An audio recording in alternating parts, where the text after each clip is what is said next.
The thrill of it all. It's the running of the Winston, and it's bound to be one hot night.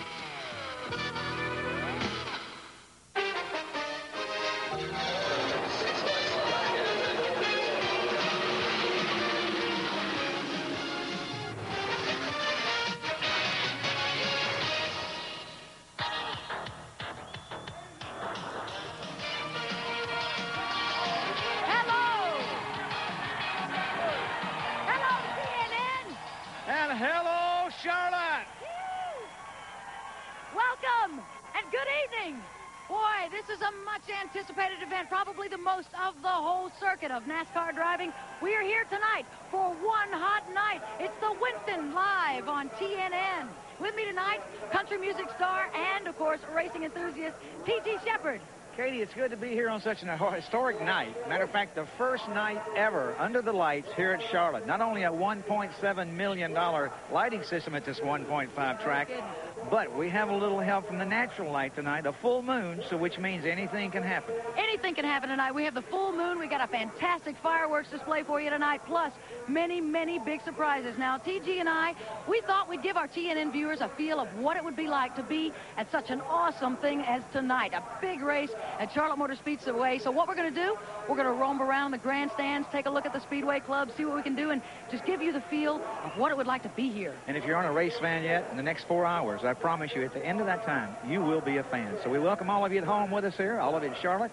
It's going to be a great night of racing. Yes, indeed. And, of course, we have some racing experts to give you all the action tonight, play-by-play. They are the best. Neil Bonnet and Mike Joy. Thank you, Katie, and hello, everybody. We're seated on the roof high atop the showplace of this sport, Charlotte Motor Speedway, where nearly 150,000 people are streaming in here for an historic first. We expect tonight the largest single-day nighttime sporting event crowd in the world ever. And Neil Bonnet, they're set to see quite a show. Mike, I tell you what, I'm glad we've got these seats right here because there's none available anywhere. It's not only going to be one hot night, this was one hot ticket to get. When they announced this race was going to be run at nighttime, the fans went crazy. The drivers might have been skeptical about lighting this racetrack. Once they got on it, it was unbelievable how good a shape the track's in. It's going to be a great race, and I can't wait for it to get started. And they are packed in here early on in the evening. Let's give you a look at what we'll see tonight. Last night they qualified for the running of the Winston. Here's how Ricky Rudd's car looked to the spectators as it went through the seamless lighting system developed by Musco of Iowa. And what did the drivers see? Here's pictures from the roof cam on Jeff Bodine's Bud Moore Ford. And you see the lighting is very even all the way around the racetrack. Mike, I'm not so sure it's not better than daytime. In the daytime, going in the first turn, you have to deal with the sunshine. The lighting is very consistent right now. The drivers are tickled to death with it. We've got 3 big events for you this evening. The Winston 100 for NASCAR Sportsman, the Winston Open for Winston Cup competitors, and the Winston, NASCAR's All-Star Tilt. It's going to be a great night of racing as night falls and the racing heats up. Stay with us here at Charlotte Motor Speedway. We'll be right back here on TNN.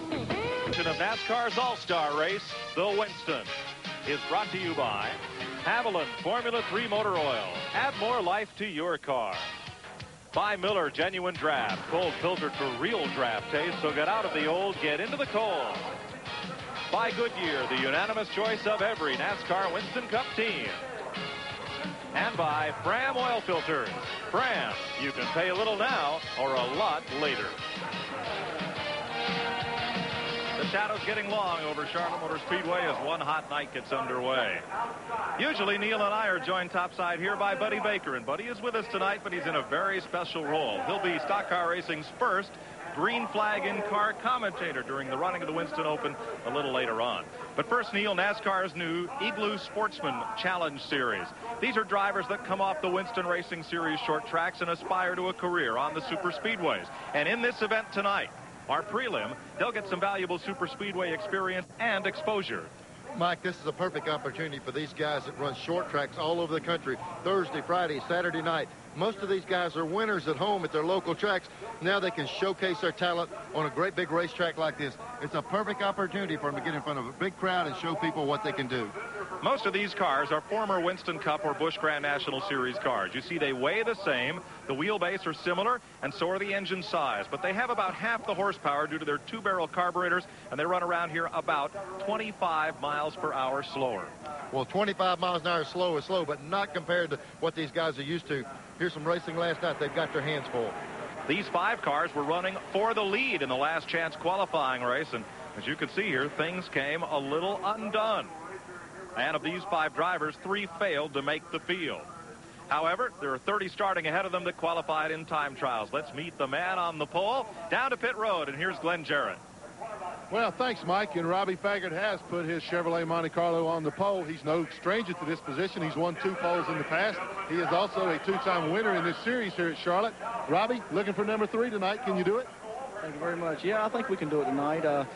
Like I said, this is the 3rd time we've been on the pole here. We'd love to back this pole up with another win. If there's any way possible, I'd like to thank our owners, Gigi and D. Buzzy, for the opportunity to drive this 5-star racing team Chevrolet. Who do you look for you to be your strongest competition tonight? Well, my competition is always sitting beside of me. I know, well, Tim Bender, he's no stranger to victory lane here. He's won a couple of times. We just like to, between he and I, get out front and battle it out a little bit later on. Okay, thanks a lot, and good luck to you tonight, Robbie. Now, let's meet the newest member of our motorsports team. A little further down pit road is Randy Pemberton. Thank you very much, Glenn. I'm back here on row 5 in the very familiar Goodwrench Chevrolet, the black colors of Dale Earnhardt, only it's not Dale Earnhardt in this car. It's Kirk Shelmerdine. Kirk, first of all, what do you get out of racing in this Sportsman division? You're such a good wrench. Why do you get in one of these cars? Well, it's a lot of fun, really, for me, and I found out after I started doing it that I think it helps me sympathize a little bit with Dale's situation. We know from another point of view how things go and, what he has to put up with a little bit. And the more you know about your business, whatever it is, I think it's beneficial. Well, one thing's for sure, Kirk Shelmerdine has a lot of fun in this car. And now Katie Haas, I think, is somewhere up in the grandstands, hopefully having a little fun with the fans. Katie? Randy, I'm right here behind the flag stand, and this is one great spot to be for one hot night here at the Charlotte Motor Speedway. We have with us a couple, Pam and Ronnie from Winston-Salem. Now, you guys are married, right? Yeah. But do you cheer for the same man? No. Uh-oh. Who do you cheer for, Pam? Rusty Wallace. Uh-oh. Ronnie, you? Dale Earnhardt. Now, wait a minute. Do you guys have little spats about this? You stay together? Oh, yeah. You do? Well, it doesn't matter. I think that these guys are happy anyway because you got a little conflict, and that can keep you together, huh? Yeah, that's right. This is a lot of fun. It's a great seat, and these guys are really partying back here and getting ready for the race. Let's go see what Mike Joy's doing.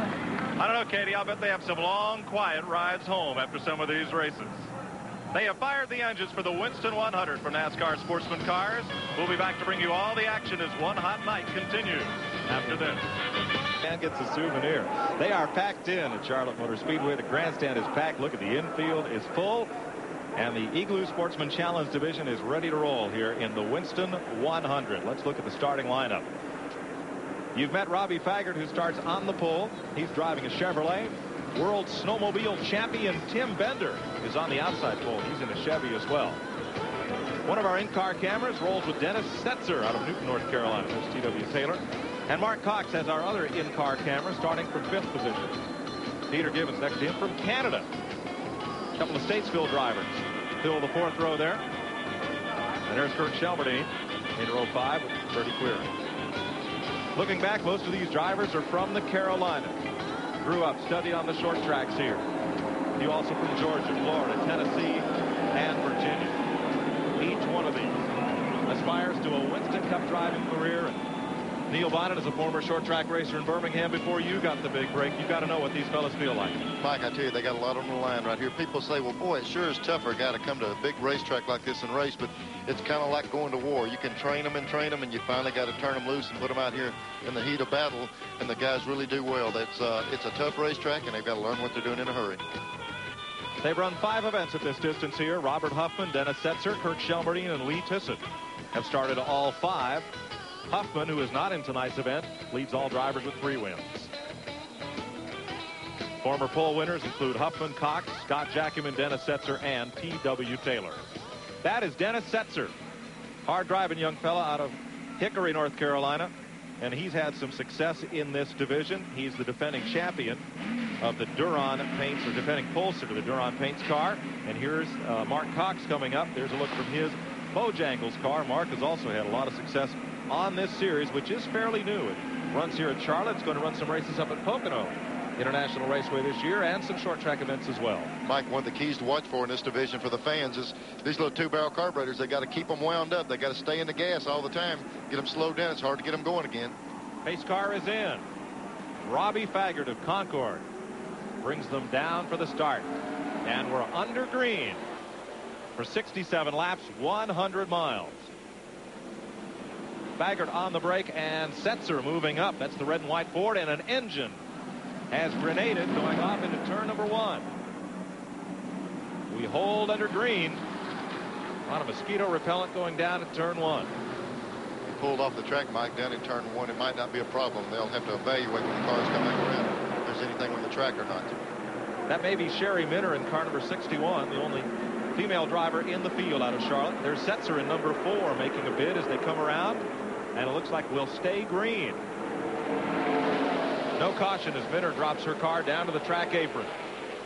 And a tough outing here at Charlotte for the young lady. Front 4 have scattered pretty much single file, and Setzer works the bottom side by side. To the back straightaway again.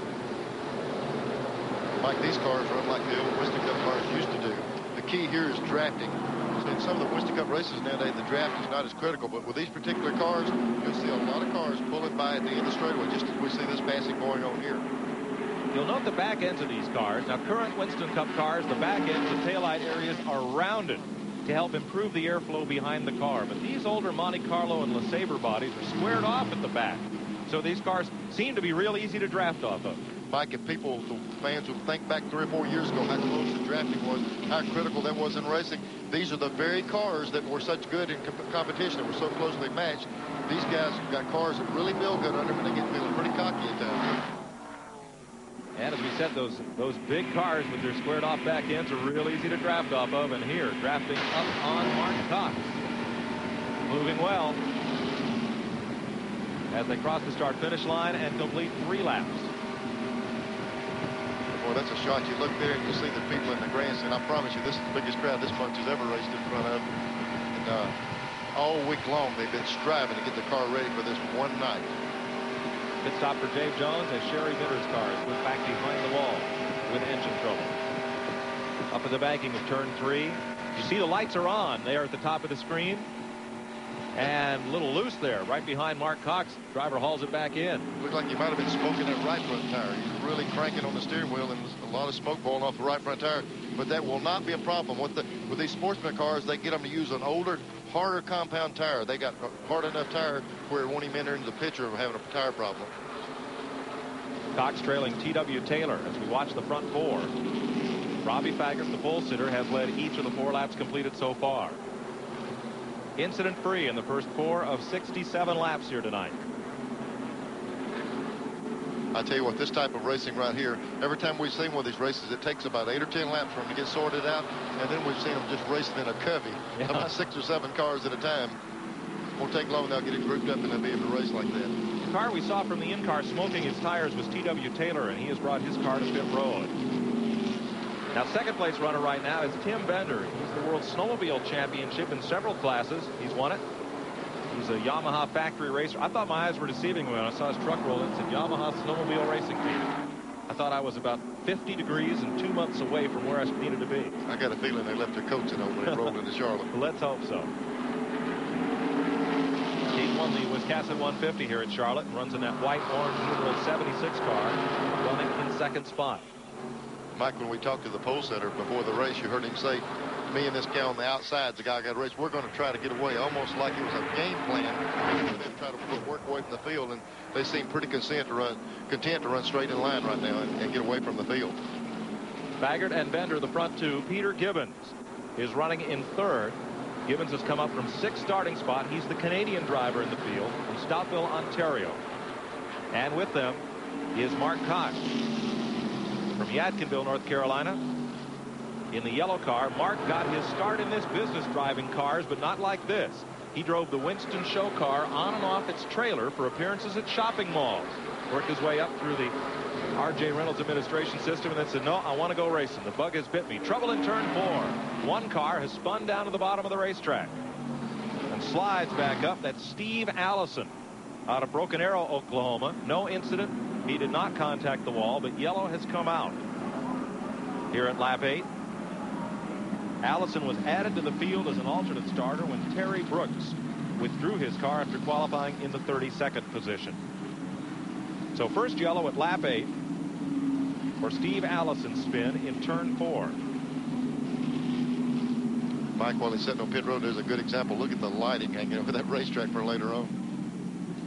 So we're under yellow for the first time tonight. Coming up, the Winston Open and NASCAR's all-star event, the Winston. Stay with us for one hot night on CNN. The Winston 100, part of the Igloo Sportsman Challenge Series of NASCAR.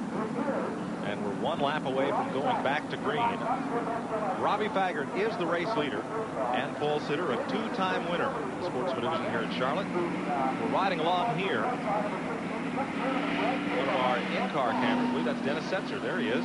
Dennis Setzer from the Mark Cox car. They're running nose to tail. And Mike, there's the condos where all the Winston Cup guys are sitting right now, getting ready. Their cars are going through the line, getting ready to go, and they're resting up for the race coming up. Let's go down to the grandstand. Katie Haas. Boy, I'm telling you what, there's so many people here. We're having a great time. And Grandma Morris back here last Christmas bought her kids tickets to the Winston, and they're all here. What's your names? William. I'm 9 years old. I'm William. I'm Brian. I'm 7 years old.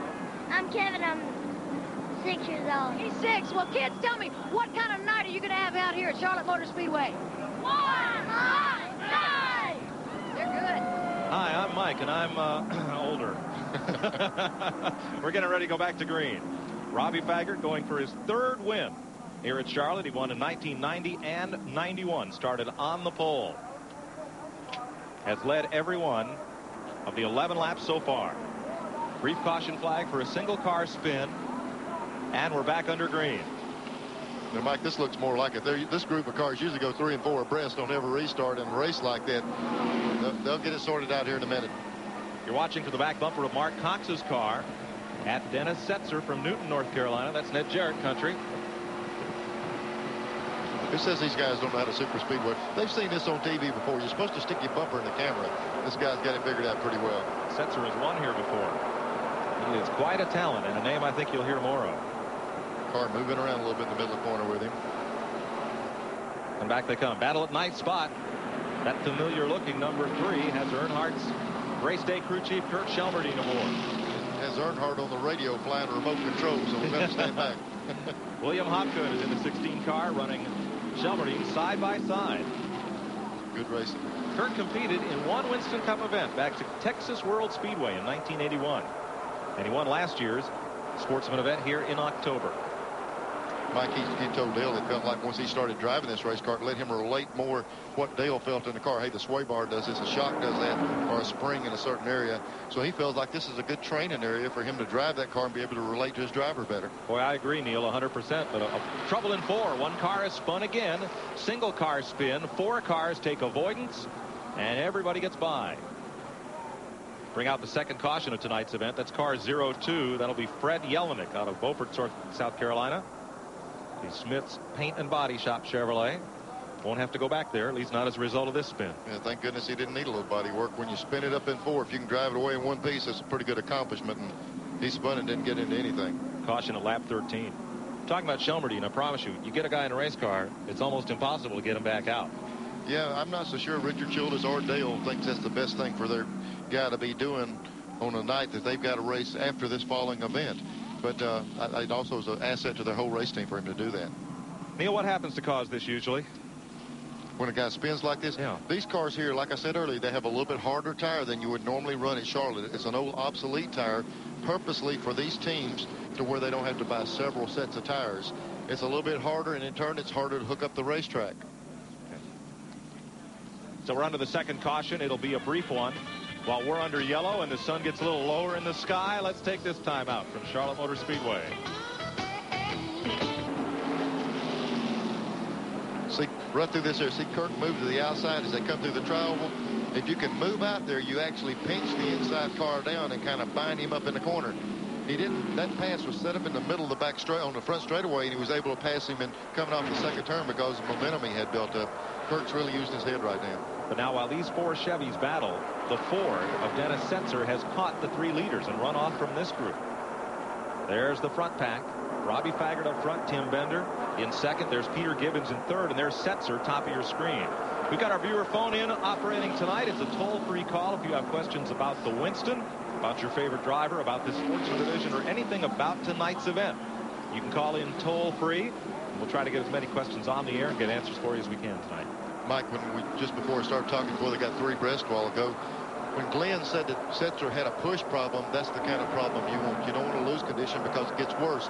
A pushing problem increases to your favor. It gets better and better. The push goes away. The push goes away. You hear a lot of race car drivers say the track came to me. Well, it's going to be coming to him, and you see him closing in on leaders. If you got a problem, that's the type you want. He's able to close in on right now.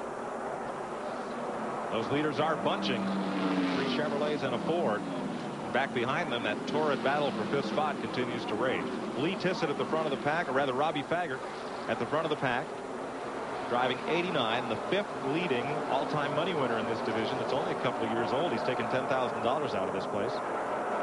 And back behind that lead pack, a lot of intramural racing going on among the 4 Chevys. 75 cars really, really loose. I tell you what, now this is the same car that got exceptionally loose a while ago. He needs to get that car tightened up. I mean, you can do that 1 or 2 times. You can correct that car, but sooner or later that thing's going to get out from under at these speeds. Freddie Query from Kannapolis, North Carolina, is driving 75. Now Mark Cox running right behind him in the yellow car there. If in the middle of the corner he gets down low on the racetrack, takes some of the air off Freddie, is that going to help exaggerate that loose condition? Exactly. Right now where that car's at behind him, he should have his tremendous loose condition. The car, you'll see him chase the rear up. He's not going high because he wants to. If that 74 car pulls in behind him, it'll actually lift the rear wheels off the ground. He's got a very big problem he needs to correct. And of course, Mark Cox, seeing that car ahead of him being loose, knows that, and he's going to take advantage of it if he can. And he says, let me stick the nose up under this guy. He'll get loose and I can pass him. Mike Joy alongside Neil Bonnet. Buddy Baker will be with us, beginning with the Winston Open, commentating from in the car as he races and tries to transfer into the Winston All-Star race tonight. Lots of action coming up here at Charlotte Motor Speedway on one hot night. We're watching the second pack from 5th place on, and guess who that is? Richard Childress, who owns the car that Kirk Shelmerdine spends his weekdays working on. Dale Earnhardt drives. We were wondering what Earnhardt was saying. What do you think Childress is saying here? That's the man that turns the wrenches on that car. He's wanting him to get out of there in one piece, get this other number 3 running. That's it. Richard and Dale don't seem to talk much on the radio. And it's kind of silent in that pit when things are going well. That's good. If you don't hear anything on their radio, that's a good sign for them. That pack has been split up a good bit by lapped cars now. And you see them start to string out just a bit.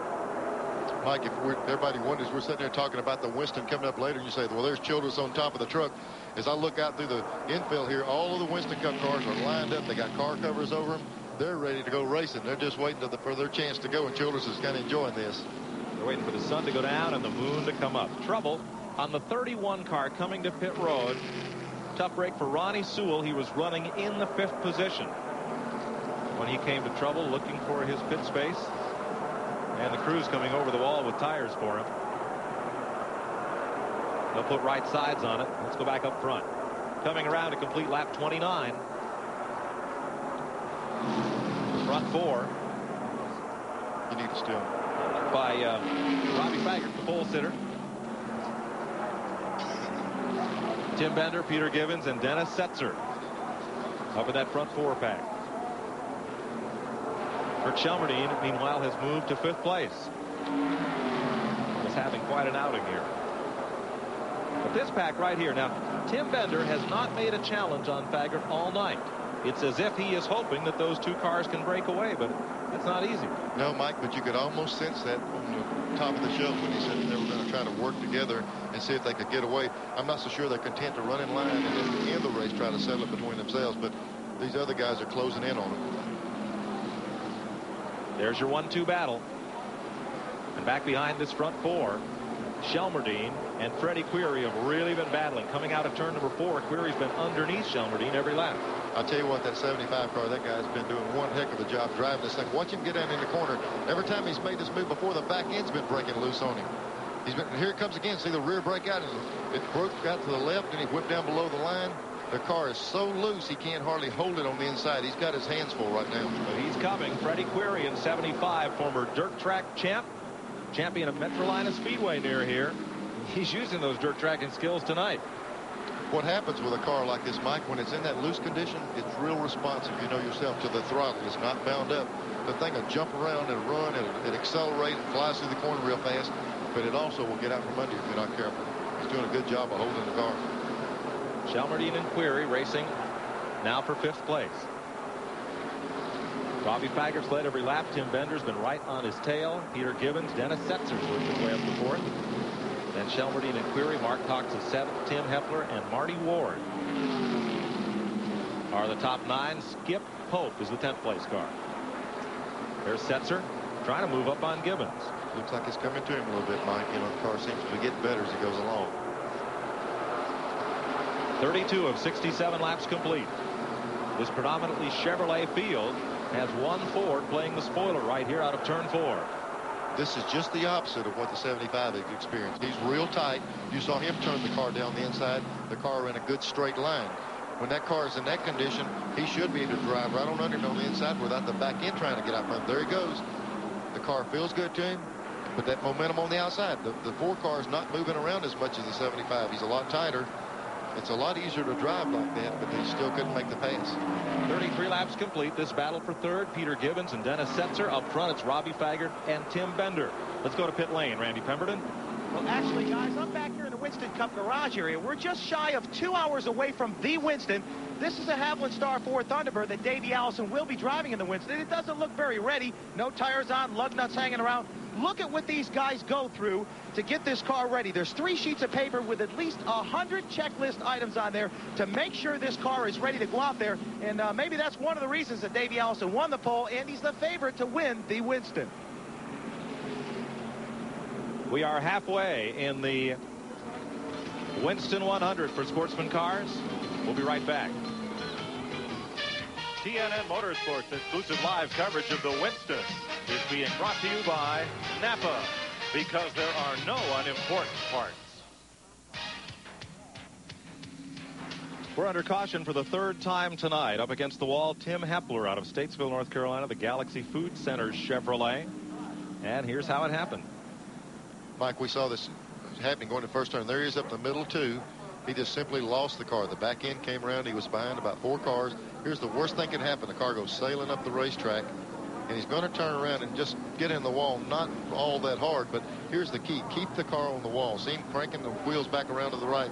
No matter what happens, keep it up high, because if you'll watch, you're fixing to see a lot of traffic come under him here. The key is stay out of that oncoming traffic, and he did a good job of doing that. That's just an exhaust fire. There's some fumes coming out the pipe, but it's okay. There's the driver walking down the racetrack. He is okay.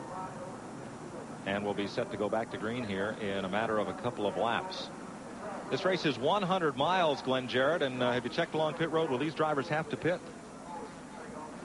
Not have to pit. Most of them don't anticipate that at all unless there's a problem with the car. A little bit of an update. We saw Dennis Setzer fall back and then come on as they ran more and more green flag laps. That's just what he wants. Just like Neil said, the car feels better and better to him, so he doesn't want to be under caution right now. The car gets tight when the tires are cool.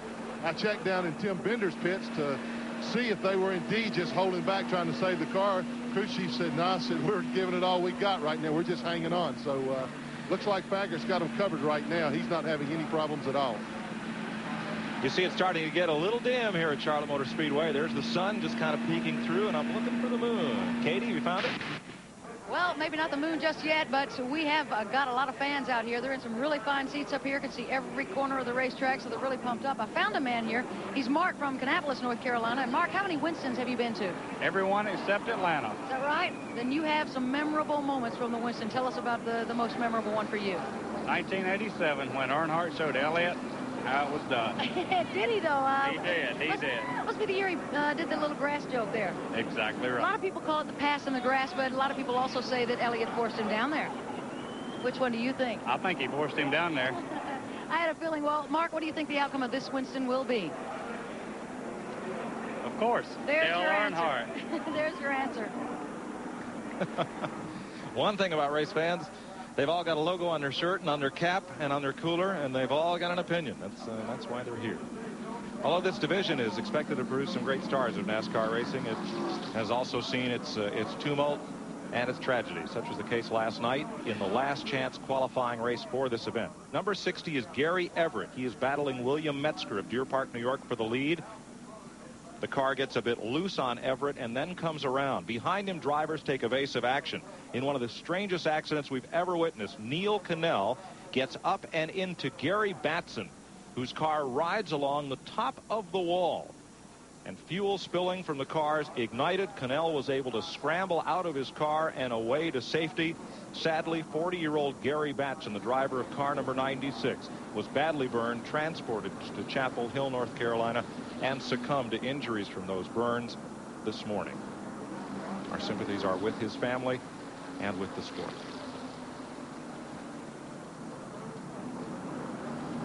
That has cast a bit of a pall over the proceedings here this evening as we look forward to the running of the Winston Open and the Winston later tonight.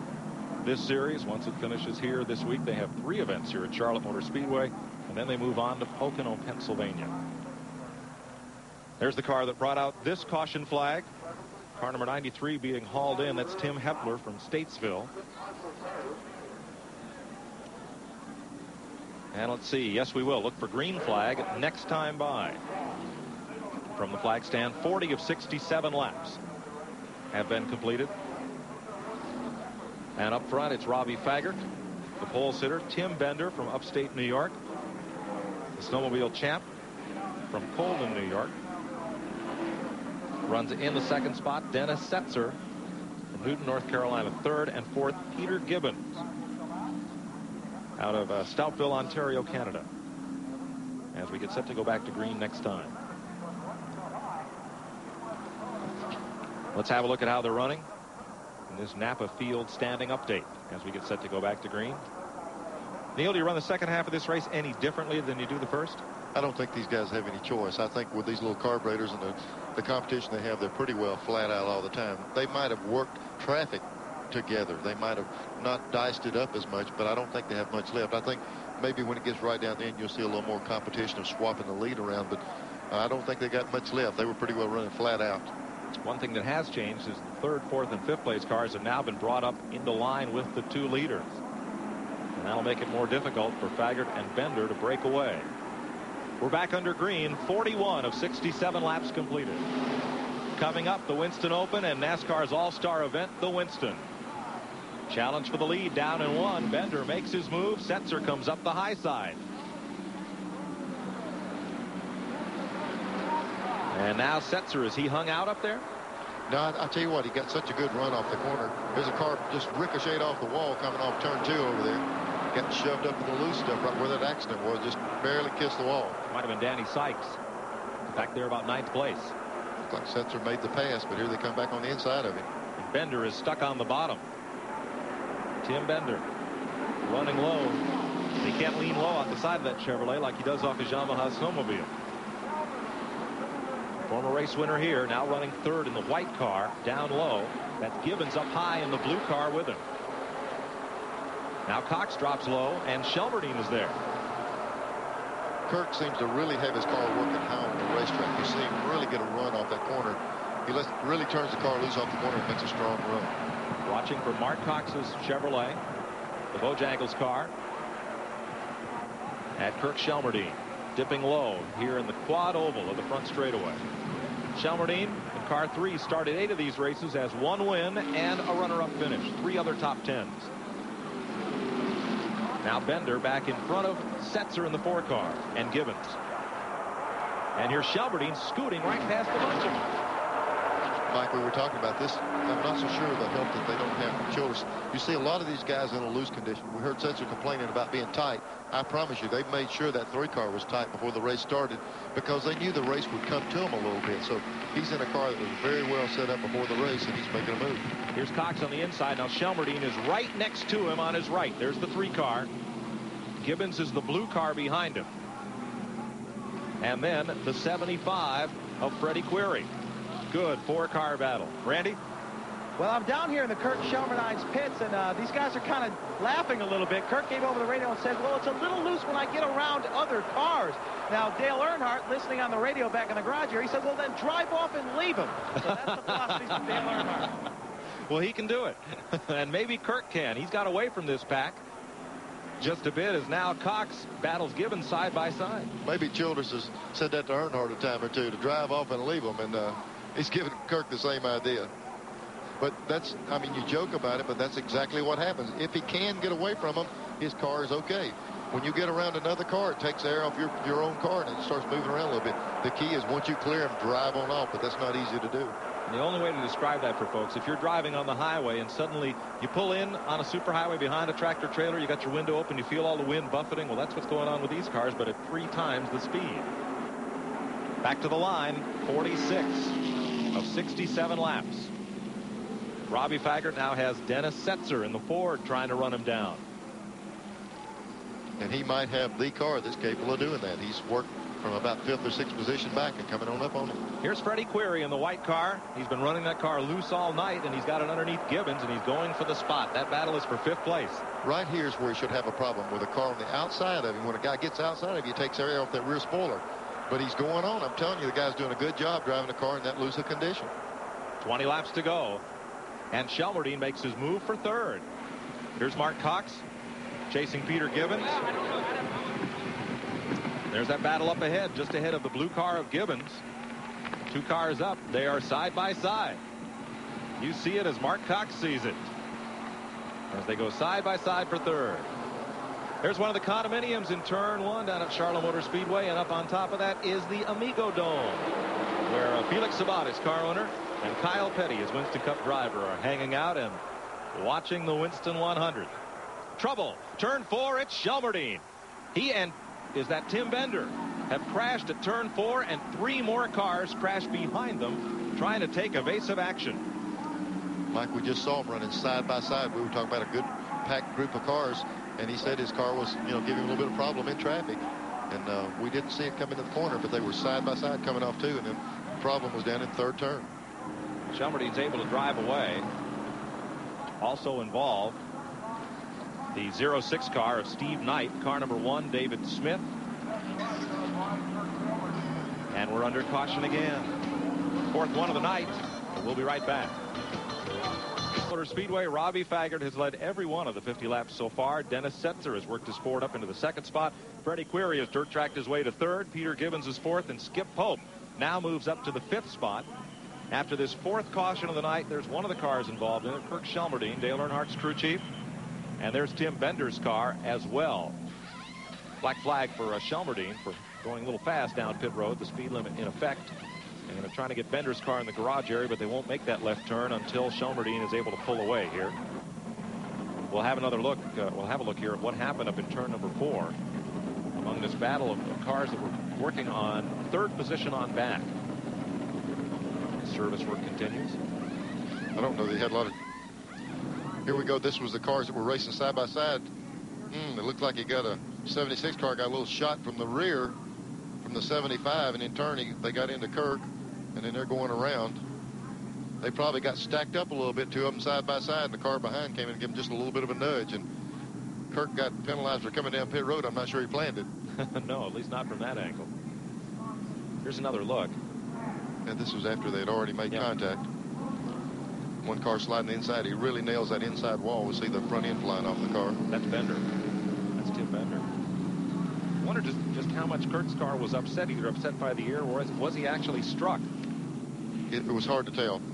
Let's have one different angle here. Already around. There's Bender going to the inside wall. Looked like he's still mashing the gas trying to get out of that racetrack. Right. And you'll see cars begin to spin up behind them as others take evasive action. Yeah, that's a terrible feeling. The guys from behind are driving into, just like driving in the fog. They can't see what's in front of them, and you just kind of grit your teeth and drive in. Here's a car at the top of the shot, just out of control, stopping. Well, there's a look at the top of the garage area. Down in the Winston Cup area. Drivers and cars getting ready, and that's where a lot of folks watch the race from, and folks are also up here, up on the roof of the condominiums down in turn 1 here at Charlotte Motor Speedway. Kyle Petty and Felix Sabates have been watching this race, and they're getting ready to run. Neil, this is a little different where you get to hang out hang out up there in the high rent district before you get ready to race? Yeah, these drivers used to sit around the back of a pickup truck, and Felix was a little upset about this program. The only thing he didn't like about the Migo Dome, he wanted to put a helicopter pad up there, and they wouldn't let him. He didn't like walking over to the garage, so looks like Kyle's trying to fly somebody remote control there. Well, Richie Petty's been involved in this division, had some good runs here at Charlotte. Morris Petty's son, that would be Kyle's cousin. There's the 17 car also involved, Junior Franks out of Skyland, North Carolina. The Franks Painting Chevrolet. Other cars, Glenn Darnell out of McDowell, Virginia was in that, and Scott Kilby from Statesville, North Carolina was also involved. Cleaning up this caution, we'll be back to green in a moment. Robbie Faggart continues to lead in the Winston 100 at Charlotte. Made a crowd of 150,000 plus here at Charlotte Motor Speedway, and they're ready for one hot night. We're well into it as the Winston 100 for the Igloo Sportsman Challenge cars now has 13 laps to go as they take the green for the restart. Robbie Faggart up front, Dennis Setzer right behind, and Freddie Query diving to the inside down in turn number 1, and then White Chevrolet. Peter Gibbons, the blue car right behind. Those 4 cars get a little breakaway on the restart.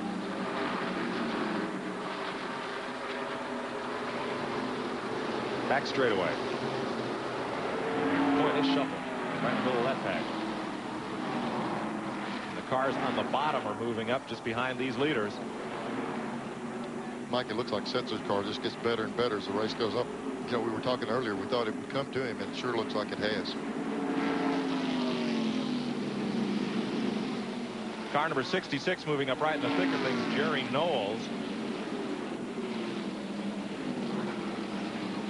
However, he's reported as being laps down after spending some time in the pits, but he sure played the spoiler in that second pack for a while.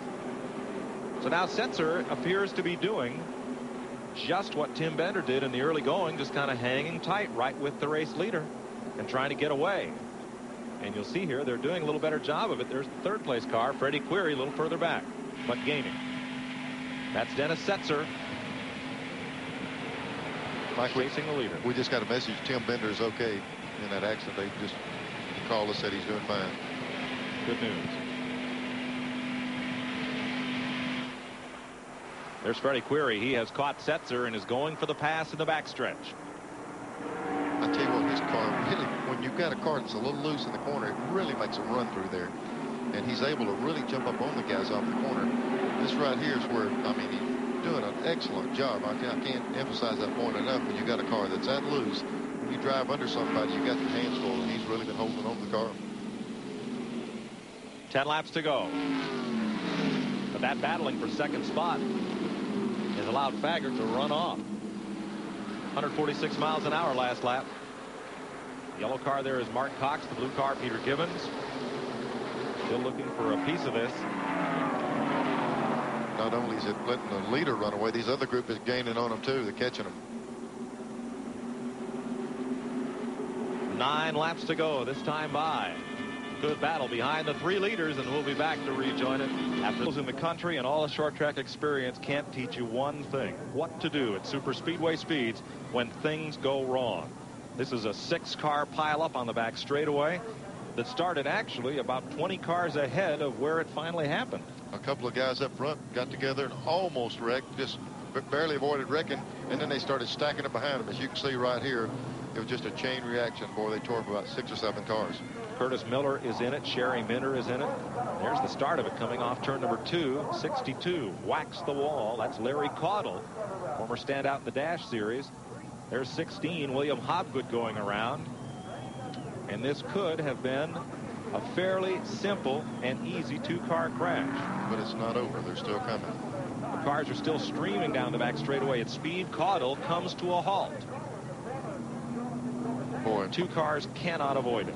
Mike, that's what hurts in a race car, and that's one thing that really concerns you, is to be sitting still and take a shot like that. And there are 2 more cars sitting still, and another one piles in yet. There are at least 6 cars involved. There again is the initial collision.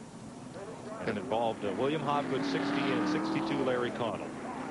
Sitting in the worst place you can be, right in the middle of the racetrack. When it gets stopped here, thank goodness the car backs on around a little bit, and there's a driver's door sitting right there. Hopefully the lick is to the in front of the wheel. Oh man, right in the door. Sherry Minter piles in, and then here's another car coming in. One of those is the 99, Lee Tissett out of Arden, North Carolina. And we'll have one more angle on. Okay, here's a shot of Larry Caudle sitting still on the racetrack and really takes a shot in the door. That's Lee Tissett, who runs into Caudle hard. And then there's Sherry Minter, young lady driver coming in. 0-4 scooting past is Jabe Jones. I believe we'll get one more car in here before this is over.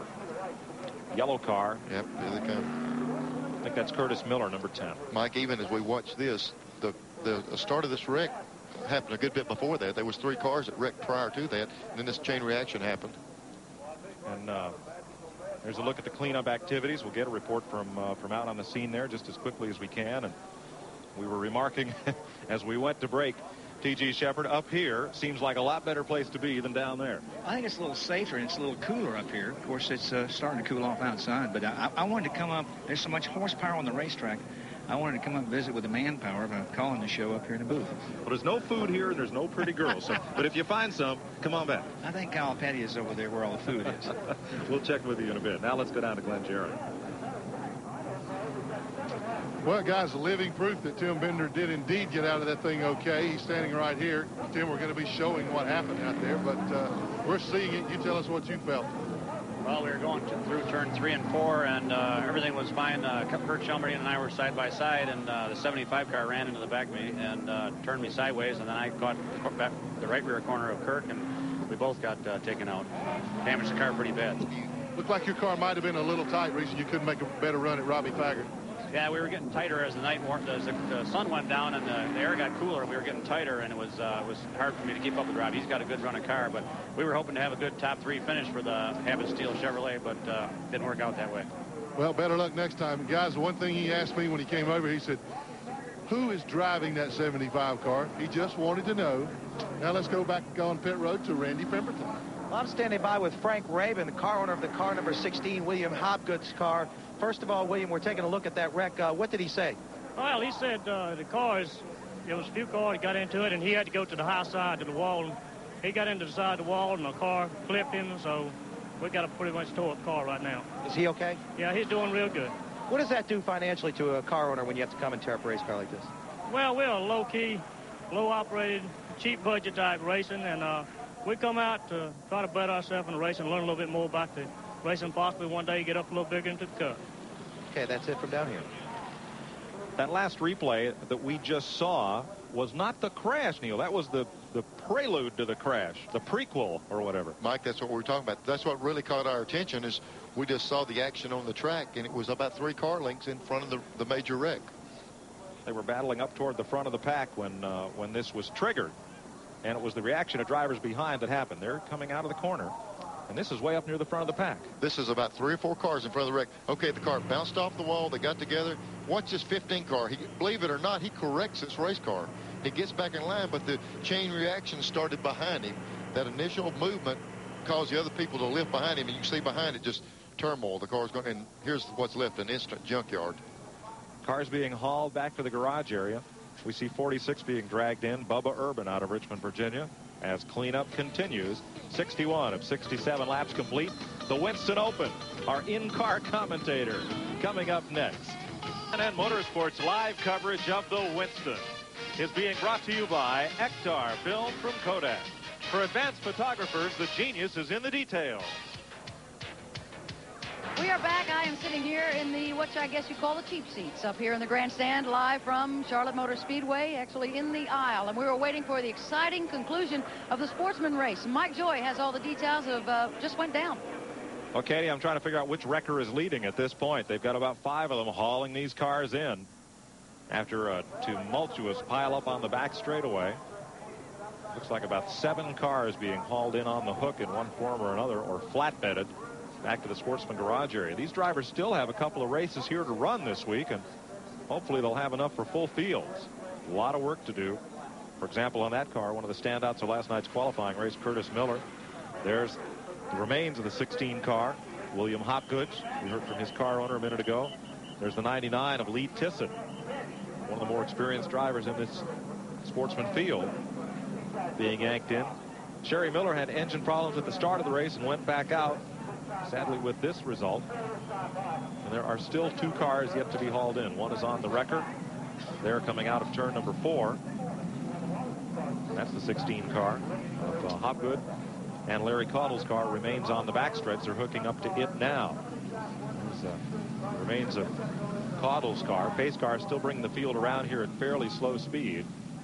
Under normal conditions, or should this be the feature race, they would likely red flag this and restart it, trying to stay on schedule. They're continuing to circulate under the yellow, and we've got 4 laps to go. Neil? Mike, if there's any one good thing that you see about this was where the lick was right in the driver's door. Here we go. Here's the car up in the wall. There's Larry Caudle losing control. Got up against the wall. And then he comes back down. There's nothing he could do. He clipped that car, turned him right back out into the outside wall. And then behind him, the guys, there's nowhere to go. If you look right now, the track's plugged. And it's a deal where they start bouncing off of each other. There's a couple of cars out of the camera on the right side. They're in a little bit of a problem. They're all the way down on the apron. But the hard part is right here. Here he sits right in the middle of the racetrack, not even moving. But he's plugged the racetrack up, and here comes a car in that's going to really nail him right in the left side. But as we looked at the car going back on the wrecker, the thing that might be to his advantage was it hit in that left front wheel, not in the door. And that suspension area collapsed. It absorbed some of the energy.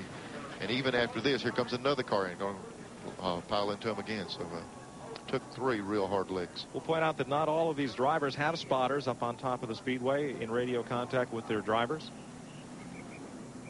And that most of these drivers in this race do not have a tremendous amount of super speedway experience. And you do see the number 96 up on the roof, up on the sail panel there. And that was in memory of the driver we lost last evening in the qualifying event. Here, many of the cars are carrying that symbol up on the roof in this race today.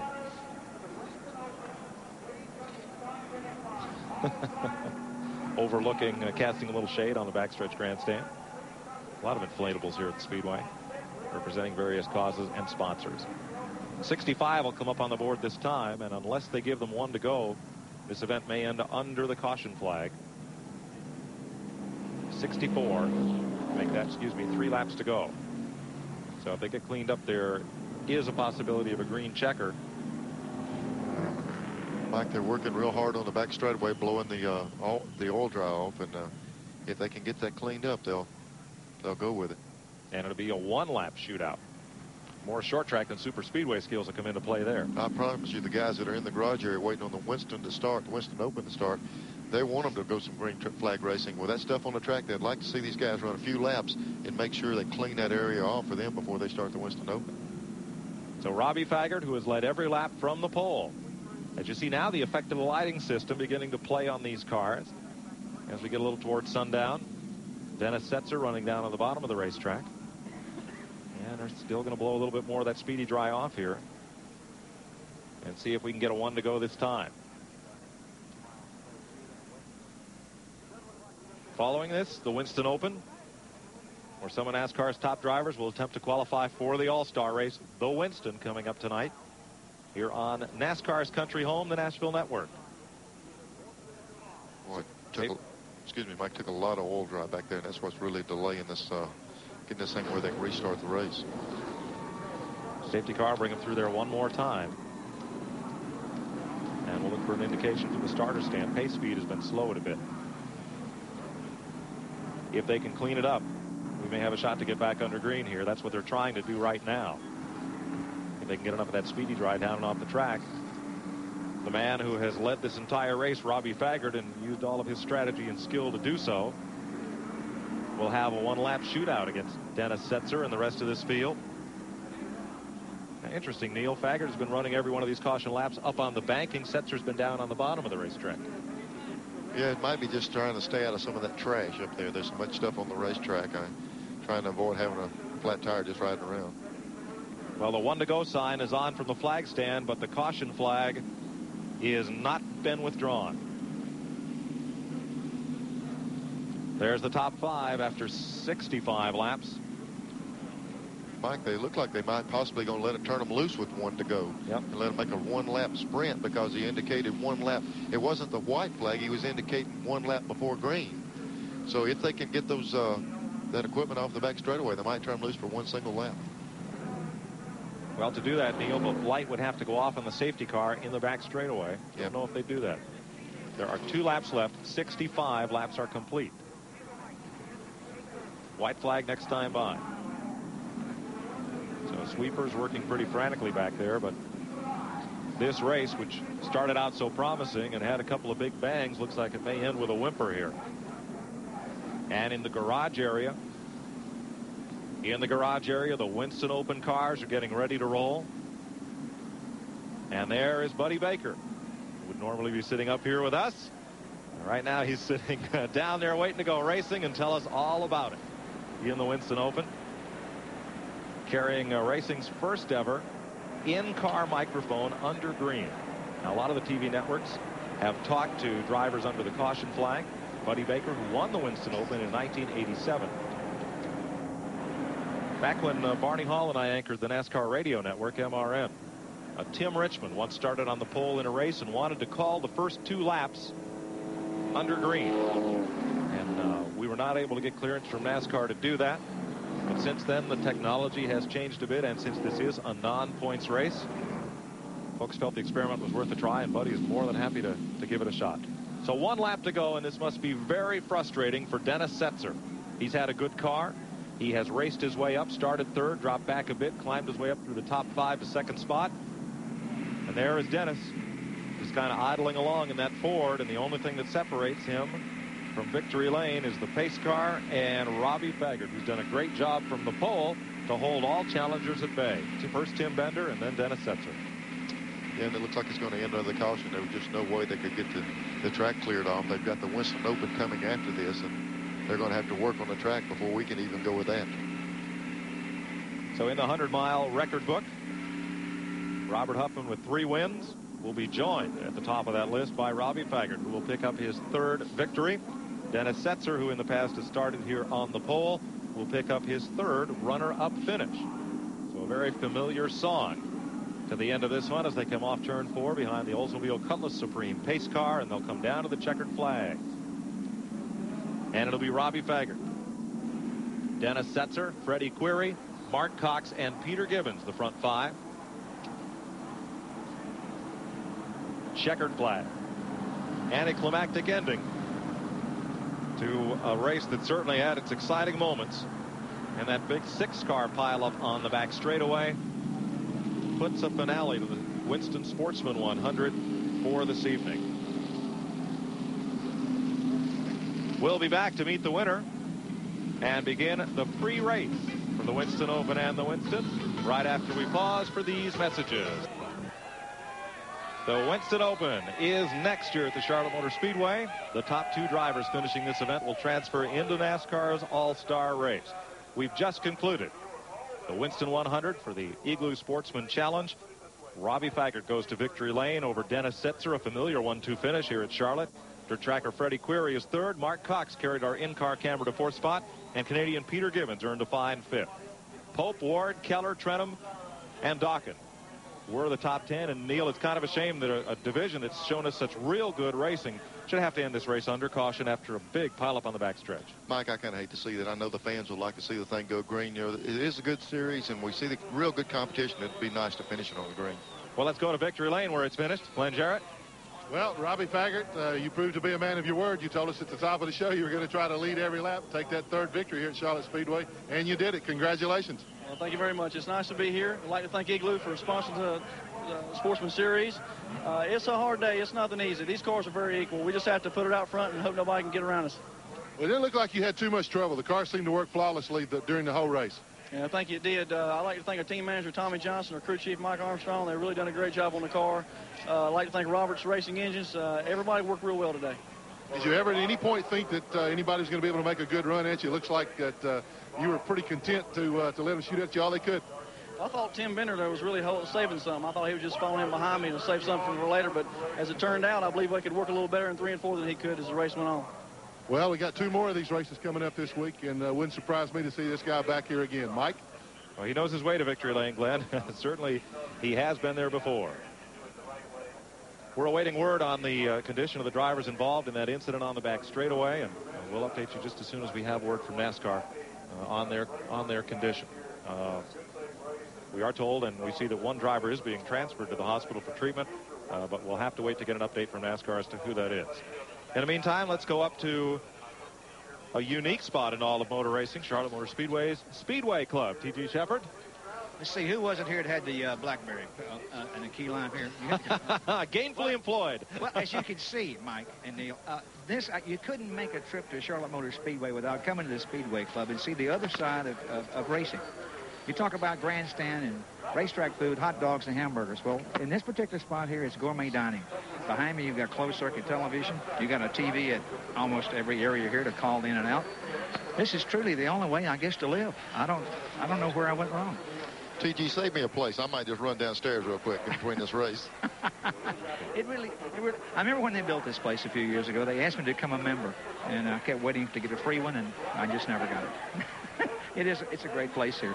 And as you can see, it's quite festive up here right now, and everybody's getting ready for the big event. Of course, it's just around the corner here now. Well, you found the good food, so you can bring some back. You get there? I'll bet. Well, you see a bit of sunshine out there in the distance, and the lights are up here at Charlotte Motor Speedway as one hot night continues, and we get ready for the running of the Winston Open.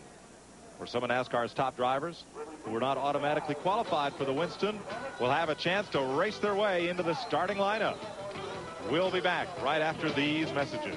For the start of the Winston Open and TNN and the world's debut of in-car commentary, there is the Kanawha Insurance Oldsmobile, the Derek Close-owned car for Buddy Baker. Many times a winner here. In fact, you, Neil, and Buddy had quite a battle here at Charlotte on a number of occasions. 1-2 finish. He'll start 13th here today, getting a drink from his water bottle. And how about it down there, in-car commentator? How are things going? Things are going real good, Mike. I'm just sitting there waiting on everything to get started. Buddy, 2 cars will transfer. Have you got a good shot here, or is it going to be tough to race your way up front? Well, it's always tough no matter what race it is, but the car seems to be handling quite well. If it'll go down the straightaway, I think we'll get a shot at them. Well, in addition to you giving us your impressions, you're going to be the only car in the field with 17 cameras and 2 guys up here spotting for you. Yeah, we had to take some lead out of the car, but we had another late night practice last night. We ran quite well. I was real pleased with the car. Okay, well, good luck to you. And we get a little into this race, and we'll get your thoughts, and we'll try to help you work your way up in the field a bit here. Buddy Baker was one here from the pole. I think I recall a World 600, Neil, that you sat on the pole, and he won. Yeah, I kind of recall that too. You didn't have to mention it. He sure blew me away that day. But he can run here. Let's go up to the front of the field where Glenn Jarrett's with our pole sitter. Well, a very fast lap indeed turned in by Brett Bodine to put it on the pole for this Winston Open. And Brett, your car's been running awfully well lately. Can you win this thing tonight, put her in the Winston? Well, I hope so, Glenn. You know, the guys worked awful hard to get a good setup for us. And, you know, it's kind of a roll of the dice. Our last practice was at 2:30 this afternoon. And, you know, conditions have changed. Hopefully we've got the right stuff under the Quaker State Ford. Well, what about running under the lights? Do you anticipate any problems there? No, I really don't. You know, they've done a great job with the lights. And, you know, it's different than running at daytime. But you adjust real quick to it. And kind of reminds me of racing back home, you know, every Saturday night. And here we are at Charlotte Saturday night. Well, we know you're fast, but who are you worried about tonight? Who's going to be your strongest competition here? I think it's going to be a race between about 6 or 7 cars. It seems like there's, you know, about that many that can run some fast times. And it's going to whoever ends up with the best deal under the chassis who's going to be in victory lane and who's going to finish second. That's one thing about this race. First and second really come out the winners on this deal. Well, they're ready to buckle him up. We're just moments away from the start. Well, he's not kidding, because first and second finishing this race transfer into the Winston and a shot at $300,000 in prize money. They're getting ready to roll here at Charlotte. The lights are up. The sun's headed down, and we'll be right back as one hot night continues. Well, you can see it getting a little bit darker here at Charlotte Motor Speedway, and that big ring of lights around the front stretch grandstand and those tall posts all the way around the speedway and through the infield. But light this place. It's shirt sleeve weather all day. Temperatures up near 80 degrees, and it should fall into the mid-60s here this evening. Mike, when you talk about shirt sleeve weather, last night was the first chance these fans had to sit there and watch racing, and they were talking about one hot night. They said it got to be a pretty cool night before they left last night with those short sleeves. A little bit of cleanup continuing on the backstretch, then we'll be ready for racing. Right now, let's go trackside and meet the man who won this race 1 year ago. And that's not all he won, Mike. The last time I was this close to him, we were at my brother Dale's house on Wednesday playing racquetball, and he won that too. Beat us pretty badly, in fact. Mike, you got a good, fast car. 2 spots open tonight. How do you feel about it? I feel great, Glenn. Everything has gone real well so far. We've just had some terrible luck in this Pennzoil Pontiac this year, and we're going to put all that behind us here in Charlotte. Race fans have been sending me junk to change my luck for a month now, and I think it's finally working. I'm armed tonight with 4-leaf clover in each front pocket, and a lot of hard-working guys on the crew that have got us prepared and ready to race tonight. I think it's going to be a good night for us. Well, you like this racetrack, we know that. How do you like it under the lights? I mean, it's just wonderful. It's everything you could ask for. I mean, just sitting here and looking out across the crowd, my hat's off to Winston and to Charlotte Motor Speedway for pulling this deal off. The race fans that have come out, I mean, they're in for a true treat. It's going to be a lot of fun. It's history-making event, and I plan on making a little history myself. Okay, this guy's ready to go, too. Thanks, Glenn. The report that the driver who was airlifted to the hospital with low blood pressure and head lacerations was Lee Tissett out of Arden, North Carolina. If we get a further update, we will pass it along to you here from the running of the Winston 100 Sportsman race. Last year, the Winston Open saw Mike Waltrip defeat Sterling Marlin and Hut Strickland and Rick Mast, the front 4 finishers, 2 transferred. Let's check with another driver who hopes to race his way into the starting field for the Winston. Randy? I'm down here with Dick Trickle. Of course, Dick, you've had some great battles in this Winston Open. I know you'd like to get that transfer spot into the Winston. How's the car running, and what's it look like tonight? Well, we're real decent. You know, the Ball brothers and Snickers people have been working with me real well, and we did everything we can. We struggled through the last 2 weeks, but we've got the car handling really well, and I'm just happy, and I think it's going to be a good race. Exciting. Really the first major night race out here in Charlotte, and I'm excited to be part of it. Dick Trickle, no doubt, should be a threat. Katie Haas, where are you at? We'll go to Katie now. All right, well, I am up here in the grandstands, in fact, and we have a fan here of Michael Waltrip. Now, this is Kathy Rose. Kathy, where are you from? Cleveland, North Carolina, about 10 miles from Upshot. Is that right? And well, Michael has not won a Winston Cup race yet, and tonight they are asking fans of Michael Waltrip to bring good luck charms to help him get into the Winston. Now, what have you brought? My sunglasses. When I wear them, I hope you win at every race. All right. Well, he is starting on the outside pole tonight, and we're going to be looking for Michael Waltrip to be in the Winston tonight. Great. I hope he wins. Won't need those sunglasses for long, Neil. Mike Waltrip won this race a year ago, and 2 years ago, Dick Trickle won the Winston Open by 8 inches over Rob Moroso. Getting ready to roll once again here at Charlotte. We'll be right back. Of the Winston is being brought to you by new advanced formula Rain Dance. You can't argue with science.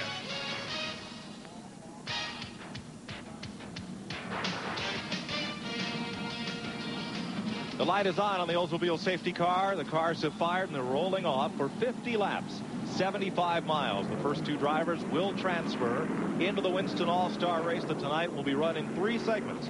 30, then 10 laps for all the money. Let's look at the starting lineup for the Winston Open. Brett Bodine starts on the pole for Kenny Bernstein in a Ford. Mike Waltrip in the Pontiac alongside. There's Dick Trickle, the 1990 winner. And Sterling Marlin, he's won this race. Derek Cope in his Chevrolet starts 5th. And the cornflake car, Greg Sachs, goes right alongside. Hut Strickland and Bobby Allison's Chevy. And Jimmy Hensley driving for Cale Yarborough. Last year's Rookie of the Year, Bobby Hamilton. And for the Jackson brothers, Rick Mast. Jim Sauter in the Miller brothers Pontiac. Jimmy Spencer in Travis Carter's Chevrolet. There's Buddy Baker. He's driving a Chevy tonight. And Sergeant Charlie Glatzbach is here in a Ford, the Junie Donlevy car. Dave Marcus starts 15th in his Chevrolet. And Wally Dullenbeck in a Ford goes 16th. There's Bobby Hillen in a Chevy. Veteran Jimmy Means in a Pontiac. Mike Potter, he's got a Chevrolet. So does New Jersey's Jimmy Horton. Jerry O'Neill from New York State with an Oldsmobile. Ageless H.B. Bailey from Houston, Texas, Pontiac. And James Hilton's back. He's in a Pontiac. Eddie Beerswall from Texas driving an Oldsmobile. And Gary Ballou, the hot shoe from Miami, in a Pontiac. Here's Buddy Baker on the first of 2 pace laps. Getting ready to roll.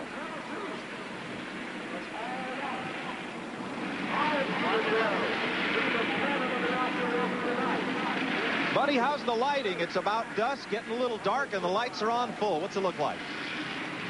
Well, I tell you what, we're ready to go here. Everybody's kind of cleaning their tires here.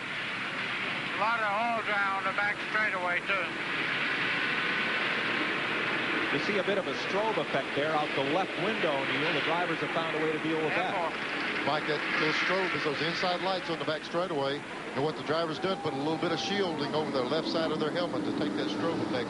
That's the only thing negative, and it's not negative. That's the only thing that might be a little hindrance, but the drivers have a cure to fix it, and it's not giving any problems. There's a look at Buddy Baker from that camera mounted just at the bottom of the dashboard as he gets ready to roll.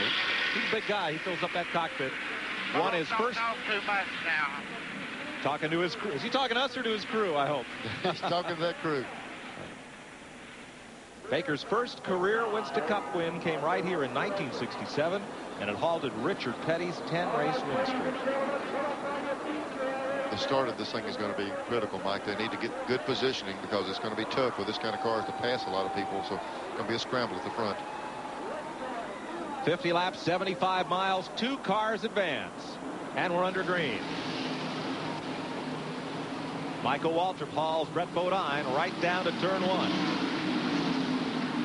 Grandstand full of flashbulbs. Trouble right away. Sachs had trouble getting his first turn. Down on the apron, Greg Sachs. He's okay. Racing continues. No caution. Michael Waltrip heads them around turn 4 to complete lap 1. Brett Bodine is right with him, and it's Trickle and Marlin side by side for third. That was an impressive move by Mike Waltrip to command the outside lane and take the lead away from Brett Bodine that quick. Mike Waltrip trying to pick up where he left off last year. Bit of dust down to the inside. The lights magnify the effect of that. Those lights from the infield shining out. And we're on lap 2. Waltrip, Bodine, the green car, Marlin in blue, and then Trickle. 4-car breakaway. That's some effect to see those lights strobing down the top of those cars. We're not in full darkness yet, and boy, it's already a great sight. Back to turn 1. 2 cars advance, and the rest go home. I tell you what I'm seeing. It looks unique, Mike. Look down as they go in the first turn. You can see people shooting cameras all in the grandstand, taking pictures of the thing early in the race. There's Sterling Marlin. Junior Johnson's Ford trying to move up on Brett Bodine. He is 1 spot away from qualifying. It's a tough race, Neil, when one guy wins and the guy right behind him is the bubble car. It'd be different if one guy, 1-2 gets in a race. They might concede that, but just like little Waltrip had to fight back there, can't keep that lead, because if Bodine goes by, the opportunity is there for Sterling Marlin to go by, and here he comes right up on the inside. Marlin has advanced to the Winston in 3 of its last 4 runnings. He won this open event in '86 and '89 and was second last year to Mike Waltrip. Dave Marcus is on pit road.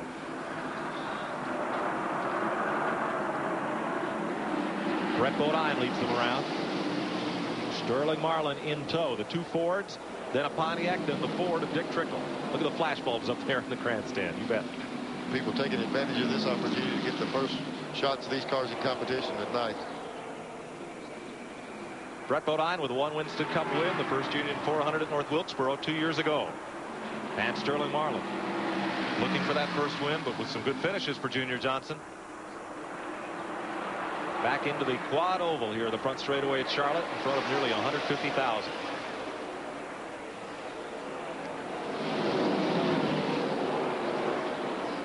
Don't think that just because the first 2 get into the race that Sterling Marlin's not going to try to win this race. They're not going to settle down just 1-2 and let it ride. They're going to try to win the race. Sterling's going to put the heat on. Back to battle for 5th spot, Hut Strickland. In the Bobby Allison car, the Ray Bestis number 12 has moved past the Purelator Chevy of Derek Cope. The Bob Whitcomb car, number 10. That's 5th and 6th place. And Strickland looks to be a good bit quicker, but can he catch that front pack? Mike, in practice, Hut Strickland was really running some fast laps. He ran down a lot of the cars that were really quick away from him and were able to reel them in. And it looks like he's able to break away right here and try to pull the front guys. Strickland running right on the bottom of the racetrack, the short way around. Now there's Buddy Baker in 47 drafting off of Jimmy Spencer. There's a look as Baker sees it.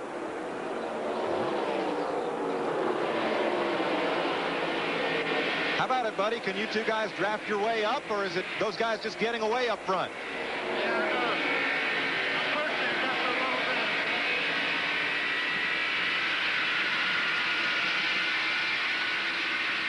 There was that strobe effect we were talking about. You can see, Buddy, he's talking about he's pushing a little bit. The problem he gets into, you see him stick his car down under the 98 car. But when you do that, if he's got a little bit of push, watch his car slide up the racetrack. He's really having to wrestle the car because with the push, it's hard to cut under. But Buddy did a good job. It's got under him right now. And now Jimmy Spencer will get a chance to see if those two cars might be a little quicker with Baker in front if he can hang on to Baker's draft. I tell you what, a race car might push with Buddy Baker, but I'm telling you, he's big enough to make it not push. He can crank on that wheel and pull it down there anyway. There's Baker going off into the corner. Back on the throttle. And back to the front straightaway. The car ahead of him is Bobby Hamilton, last year's Rookie of the Year, in 10th. Up near the front, Mike Waltrip in 3rd, Dick Trickle in 4th.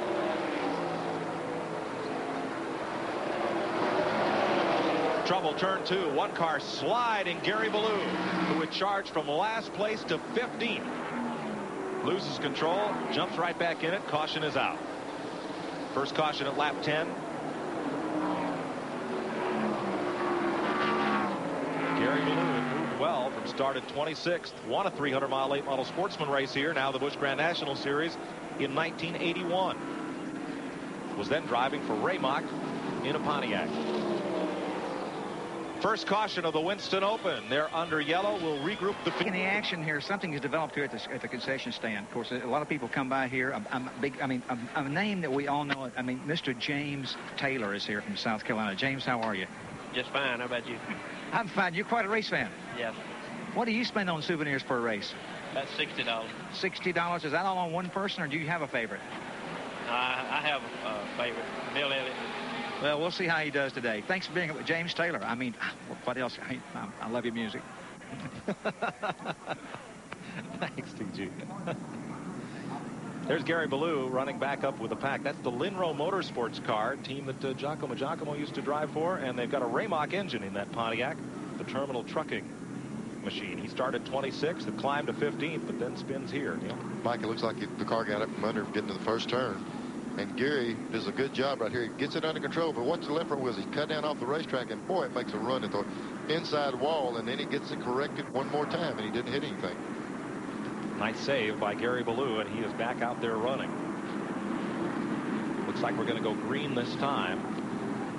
We'd like to get a word with Buddy Baker, but we'll wait while his spotter calls the restart to him. And we'll get back to green this time. Getting ready to go green. You're riding along with Buddy Baker, former Charlotte 600 winner. In 72 and 73, he won from the pole here. Look at the flash bulbs go off in the grandstand as he tries to race Bobby Hamilton in turn 1. Mike, there he goes up through the gears. He went from 2nd gear up to 3rd, back to 4th gear. Now you're flat on the gas down in here. At nighttime, the track doesn't go away. You just hold it wide open most of the way through the corner. Trailing Jim Sauter, the Evinrude Pontiac on the left. Bobby Hamilton in the middle, Rick Mast on the right. And he'll fall in and draft off Sauter. 5th place battle, Hut Strickland, Derek Cope, and up front they are side by side for the lead. There they are. And just back side by side for 5th. Up front, Sterling Marlin's grabbed the lead. He's the 3rd driver to lead this race. Number 30, Mike Waltrip, and 26, Brett Bodine have had a shot at the front spot. But now, the coffee's ready, and Marlin is out there percolating. And right behind him was little Mike Waltrip. He knew he needed to go when he did. That first 2 places is the key. Look at the shuffle right now. 3 abreast coming off the corner. And Strickland is running. Look at that 12 car, that Bobby Allison Chevrolet. Hut Strickland has brought that car right up through the field. 5th place. All afternoon in practice, it looked like the 12 car was able to get right on the apron through 3 and 4 and get his nose up under people. And when you can do that, you can usually make the pass down the front straightaway.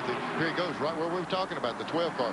Right down on the bottom, clears them, and that's been his strong suit through the middle of that corner, right on the bottom of the track. And there he's got a little loose, got a little nudge from the rear. Hot Strickland has finished 3rd in this race and 5th twice. Here's Buddy Baker moving up, going for 9th place on Bobby Hamilton. Jim Sauter in the Wheeler Brothers Pontiac trying to follow him through. Not that time. Wally Dallenbach's right there, number 16. And it's Baker and Hamilton. There's the length and breadth of 20 years of stock car racing right there. Bobby Hamilton, last year's Rookie of the Year. And Buddy Baker, who's won here as far back as 1972. Down the front straightaway. If he's got a little push in that car, it's going to get better for him. It will go away a little bit as the race goes. How about it, Buddy? Can you do anything with Bobby Hamilton?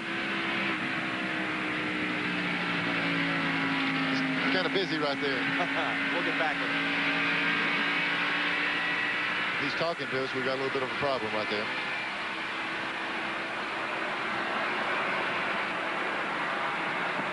He's sure trying to do something with him, Mike. He's working the car hard as he can. He tried him inside. Now he's running a little bit higher line.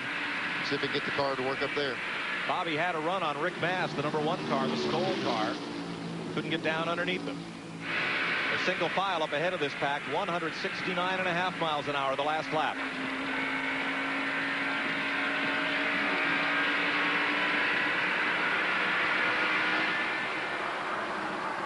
Single file to turn 3. 18 laps completed of 50.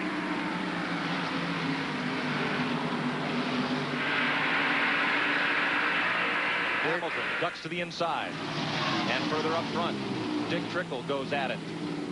Derek Cope right there, Mike, just grazed the wall coming off the 4th turn, and Trickle was able to get up under him. That's 5th place.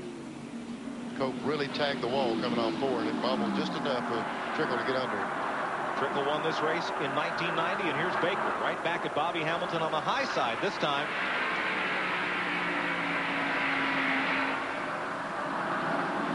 Mike Waltrip almost bites the wall there in 4. Yeah, but I tell you what he did.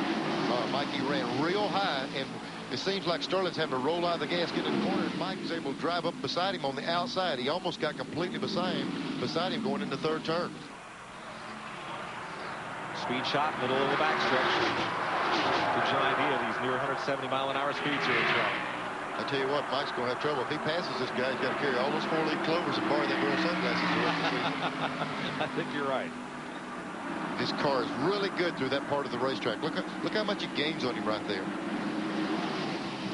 Well, the front of this parade, a Noah's Ark-like procession, 2 by 2. Marlin and Waltrip, the front 2. Behind them, Brett Bodine and Hut Strickland. I think Strickland is the sleeper in this ring. Now watch Mike Waltrip here going into 3rd turn. Seems like Sterling to go low, and Waltrip will take the high line right here. And right here is where he really makes a run. He's back in the throttle. He gets completely up beside him. But what you got to be careful of is the 22 moving over. And they did move over, touch just a little bit. But Michael, I guarantee you they get back around again. Mike, he'll try one more time. Well, there was room for about 2 cars underneath Sterling after he finished taking Mike up the racetrack. Still going at it for the lead. 2 cars will transfer to the Winston All-Star race from this. Boy, that doesn't, when something like that happens, it really scrubs your tires. You make a real sincere effort to get around the guy. And it's kind of like loading the gun. You pull the trigger one time. Now he's got to reload. He's got to get it all back under him and make that run again. Meanwhile, the 12 car, the Ray Bestis car of Hut Strickland, had a good run on Brett Bodine. And Strickland in this event finished 3rd last year, 5th the year before, and 5th in 1989. Looking to improve on that by about 3 spots. There's the front 4. Now, Hut Strickland has been real strong right on the bottom of the racetrack. He's been able to drive up under people right here. See him get the nose down. The key is, can it stick and can you get back in the gas right here? When you get on the throttle, you got to be careful. The front end will slide up and hit the car in front. See him wiggle the car? He's not loose so much as he's having to steer the car down there not to gouge the 26 car in the quarter panel. He's up under him again. Good, clean, hard-nosed, hard-fought racing, and Strickland completes the pass. Now, can these 2 cars hook up and knock down the leaders. I'm not so sure the 12 car is not going to drive away. He's shown the ability to run the 26 car down and just drive by him. So now his job is to run the cars down in front of him, and he might be able to do that. Meanwhile, Buddy Baker has moved past the country time car, Bobby Hamilton, and he's right there battling Derek Cope. We'll mention that Greg Sachs has scrambled his way back up the ninth spot. But Buddy Baker is in heavy traffic. This is a unique situation when you're a race car driver. Do I go to the left? Do I go to the right? Is this guy on the inside going to be quicker? He's having to really make up his mind which guy to go with. He's battling Greg Sachs. That's 8th place at stake. Up ahead, the Cale Yarborough car. Jimmy Hensley giving that car a great ride. Sachs has really come back. You know, he spun on the very first lap of the race, and they didn't have a caution, which he benefited from the second caution, but he really worked his way back into it. Best racing on the track is right here at 6th place. The man with 6th is Jimmy Hensley. On his right, Derek Cope, the Purelator car. That Kellogg's car, the yellow car, is Greg Sachs, and you're riding with Buddy Baker. Mike, Buddy tried it. He tried it behind the Purelator car. Derek Cope, now he had to get back behind the other lane because it's running quicker. So you just switch back and forth and try different sides. Back straightaway, heading for turn 3. We're just past halfway in the Winston Open. Cope up the racetrack. Here comes Baker. Close call on turn 4. And Buddy gives him a wave. And Bobby Hamilton gets loose. He's in the grass. Buddy, he did a job of saving that. That right there was a job of driving. And did the fans know it? They just roar. I'm not saying Bobby Hamilton was driving it, but somebody sure steered that thing good for him because he did a heck of a job of keeping that thing straight. Bobby did an excellent job. Then he probably had a little help from upstairs with that one. He and Buddy got a little bit together. Let's look at Hamilton again, folks. You're about to see the world's first 170-mile-an-hour lawnmower. Right here. He and Cope get together, excuse me. Yeah, they get together. He starts up under Buddy right here, and he gets the left sides off on the grass on his own. He's totally out of control here. Okay, now all he do is straighten the wheels up. Straighten it up, get it back on the pavement, and then try to turn it. And he did a heck of a job of doing that. No contact, and only lost one position. Let's go back up front and check on the leaders.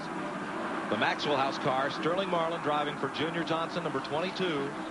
Head of the pack, the Bahari, Chuck Ryder, Lawrence, Harry Pontiac. That's Mike Waltrip, number 30 for Pennzoil, and then the Ray Bestis Buick. Racing great Bobby Allison at the helm of that team. His driver, Hut Strickland. They're running 1, 2, 3 with only 2 cars to qualify and 21 laps to go. Day, them wild-eyed boys that had been away.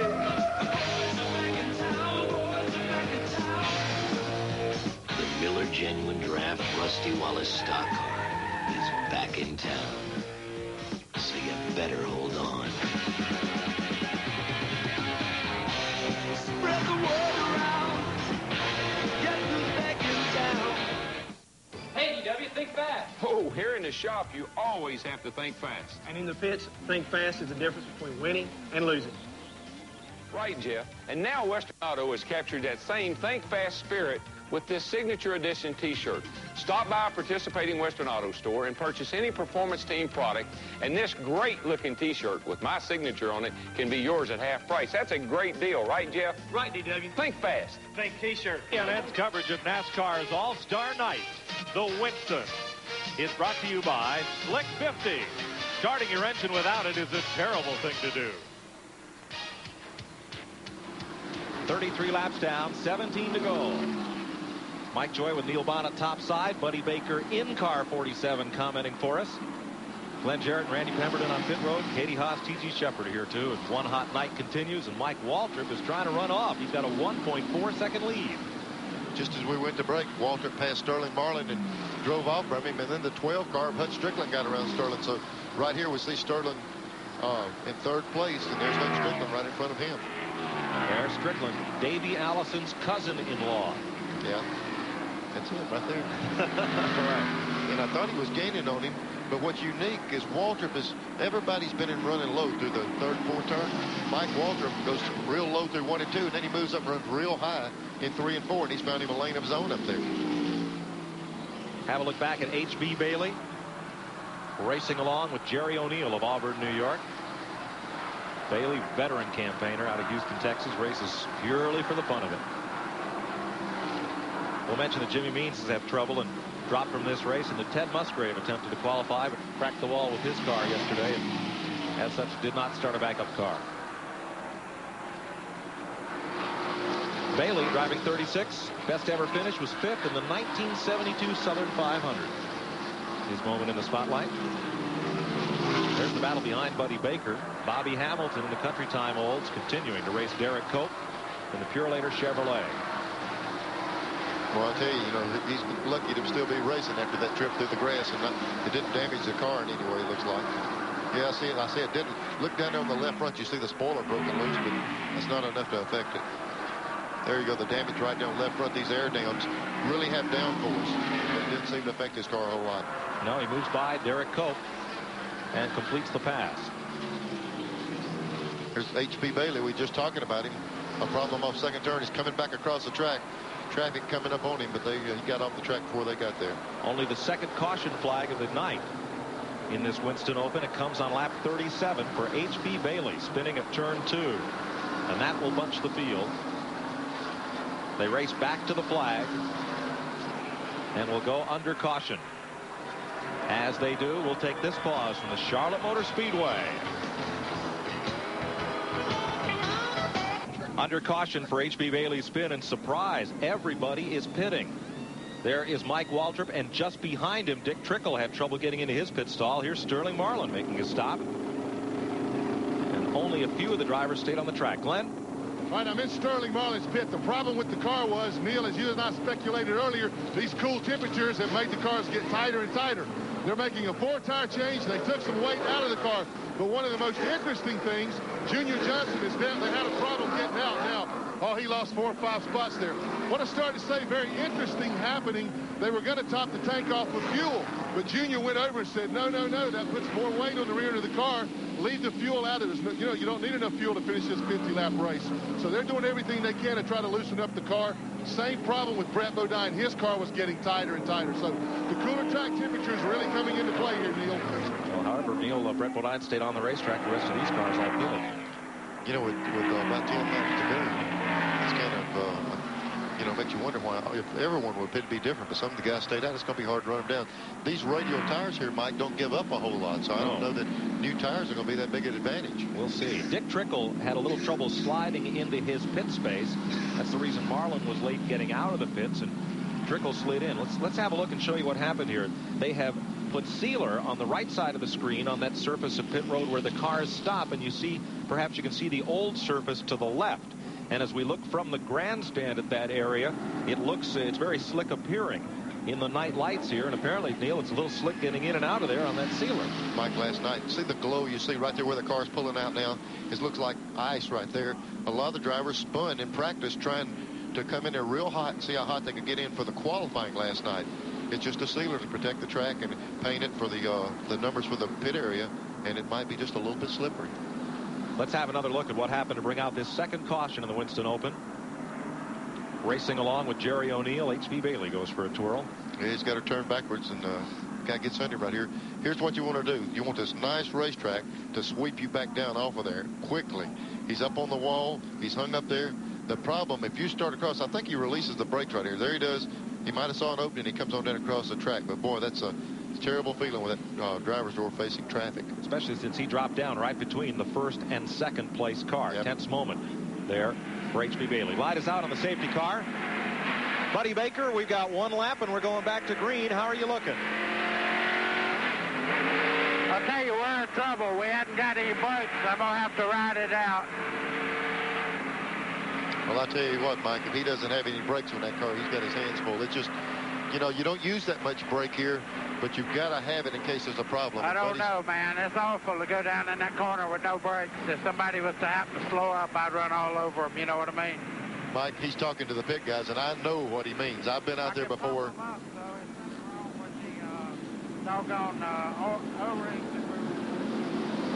But he's enough of a mechanic there. He knows what's wrong. He's blown an O-ring and a caliper. And when he says he can pump it up, as he pumps it, the fluid will drain on down. Maybe he's got enough. If there's a problem, he can pump it up and dodge it. But that's a terrible feeling. You can hear it Buddy's voice. He doesn't like that idea of driving without the brakes. No way to go racing. But you got to do the best with what you've got.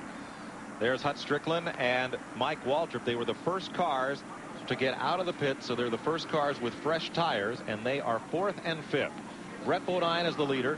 Jimmy Hensley in the Phillips 66 car, Cale Yarborough's car is second, and Bobby Hamilton is third. They did not pit. Let's see if track position or new tires is more important as they get the green flag. The new tires, if they're going to take advantage of them, they're going to have to hustle, because with the shorter time remaining, they're going to have to work this traffic in a hurry. Let's get an update on Brett Bodine's car from the race leader's pit. Here's Glenn Jarrett. Well, guys, just as you speculated, the other guys gambled on changing tires. Mike Waltrip making a heck of a move right now. As you can see, Brett Bodine's crowd decided, hey, we're going to gamble the other way. We're going to make you catch us with those new tires. Well, I tell you what, Glenn, you hit the nail on the head. That was as much a very impressive. Mike Waltrip passed 5 cars in the first turn. And he's coming. Left Hut Strickland pretty well behind. Wally Dallenbach on that restart dropped tail end of the field. Eddie Bierswall also having some problems and getting shuffled back there. We're up front with Brett Bodine in the Quaker State car. The Kenny Bernstein machine. And right with him comes Jimmy Hensley, standout of the NASCAR Busch Grand National Division, in the Cale Yarborough seat. And he's got a mirror full of Michael Waltrip coming fast. There he is, Waltrip, in that yellow Pennzoil car. He's moved past Bobby Hamilton and now sits third. Mike, he's just passing him as he comes to him. Those new tires, we were wondering how much it would help. Watch this right here. You're fixing to see how much it helps. Get up there. Watch him crank it. He can probably crank it right down under him coming off this corner. There he goes. He swung to the outside. He's being a little protective of the inside lane, so Mike can try the outside. He's got to get one more car to be in the race. Here he goes. He ran the high line to take the lead earlier. Here he goes again. Jimmy Hensley racing on worn tires, Mike Waltrip on new ones. There's the difference, and Waltrip is up onto the bubble spot. Bodine and Waltrip. There's your Napa update. Boy, that shows me, Mike, I was sitting there almost critical, saying, why would they put new tires on there?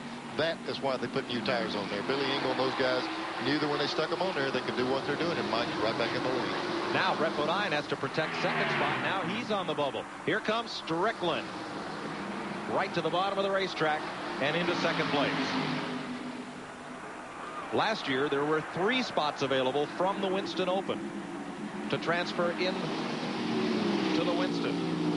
And the drivers that made it were Marlin, Waltrip, and Strickland. Look at this pack. They just bounced and bobbled all the way through the grass, racing hard in the middle of the field. That was our second trip through the grass. There were 4 abreast, and Gary Blue went all the way through the trial blowing the grass. I think that's Baker right in the middle of them. Lead change, and here comes Strickland. Hot Strickland from Calera, Alabama. And here comes Waltrip. Do you think both of them realize they're both, 1 and 2 is in the race? I doubt it. They're going to try to win this thing. Well, nobody wants to be second because you could easily get to be third. Brett Bodine in third spot now. Greg Sachs has moved up to fourth. Jimmy Hensley is fifth.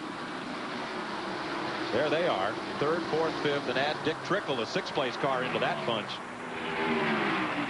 3 laps to go. There's Sachs down on the inside. Be 2 this time by. This is for third place.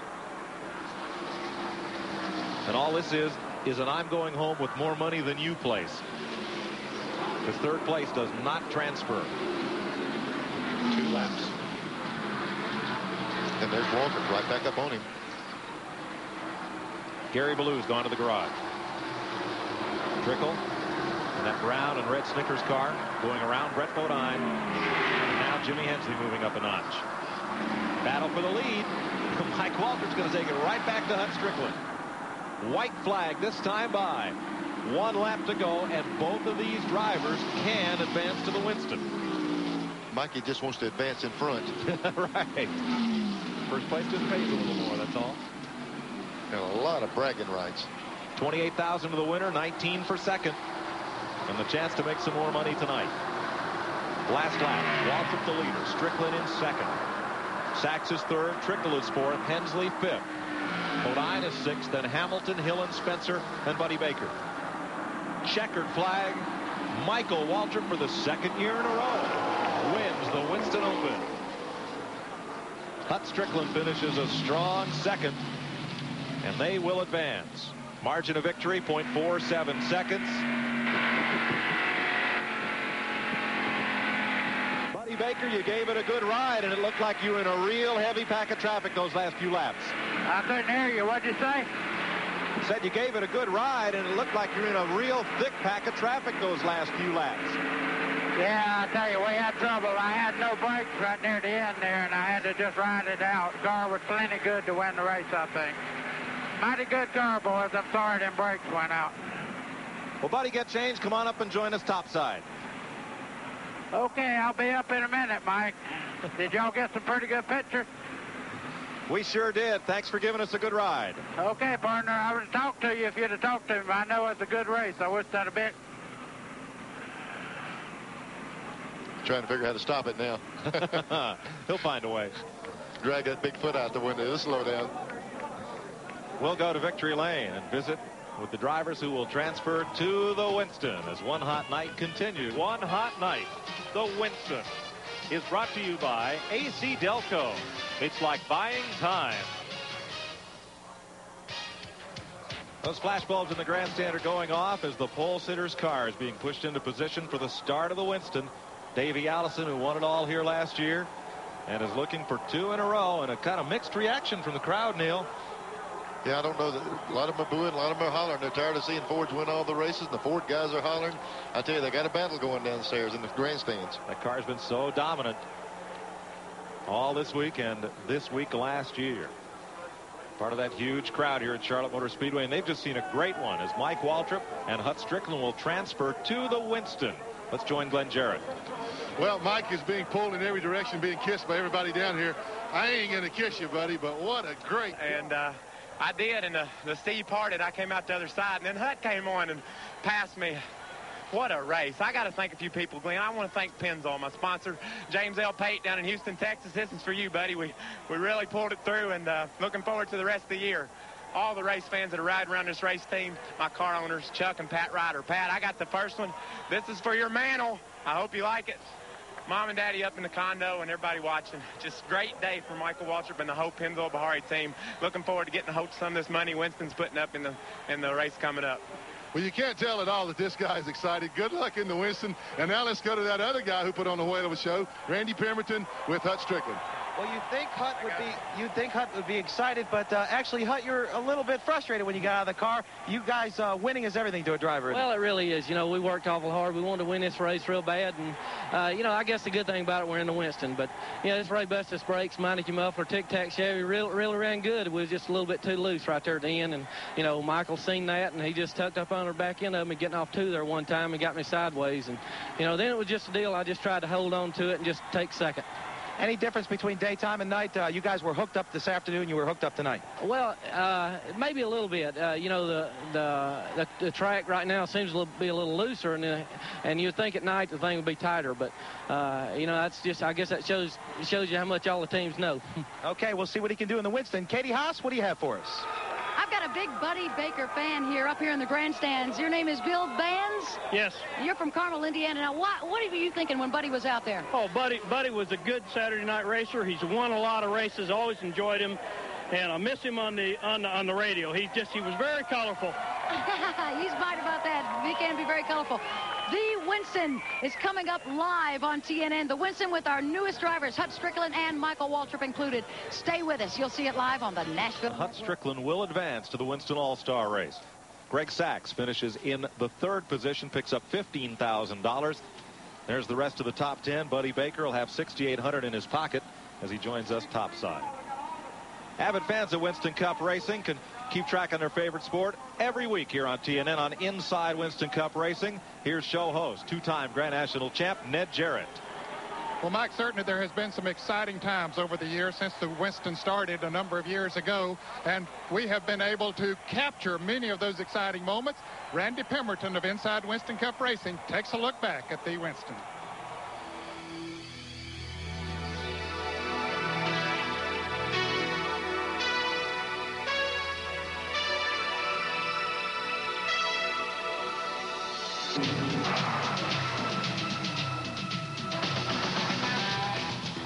The 1989 The Winston was perhaps the most infamous of all. A confrontation among the Waltrip and Wallace pit crews at the conclusion was alone worth the price of admission.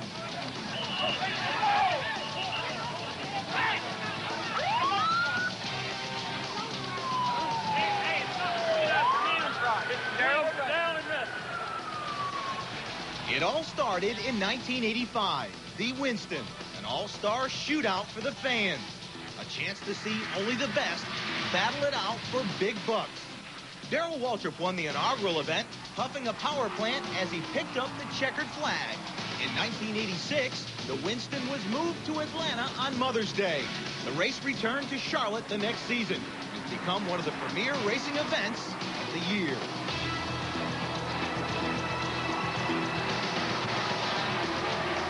After leading the first two segments in the 1987 The Winston, Bill Elliott got into a battle with Dale Earnhardt. They went bumper to bumper, door to door, and traded plenty of paint for first position.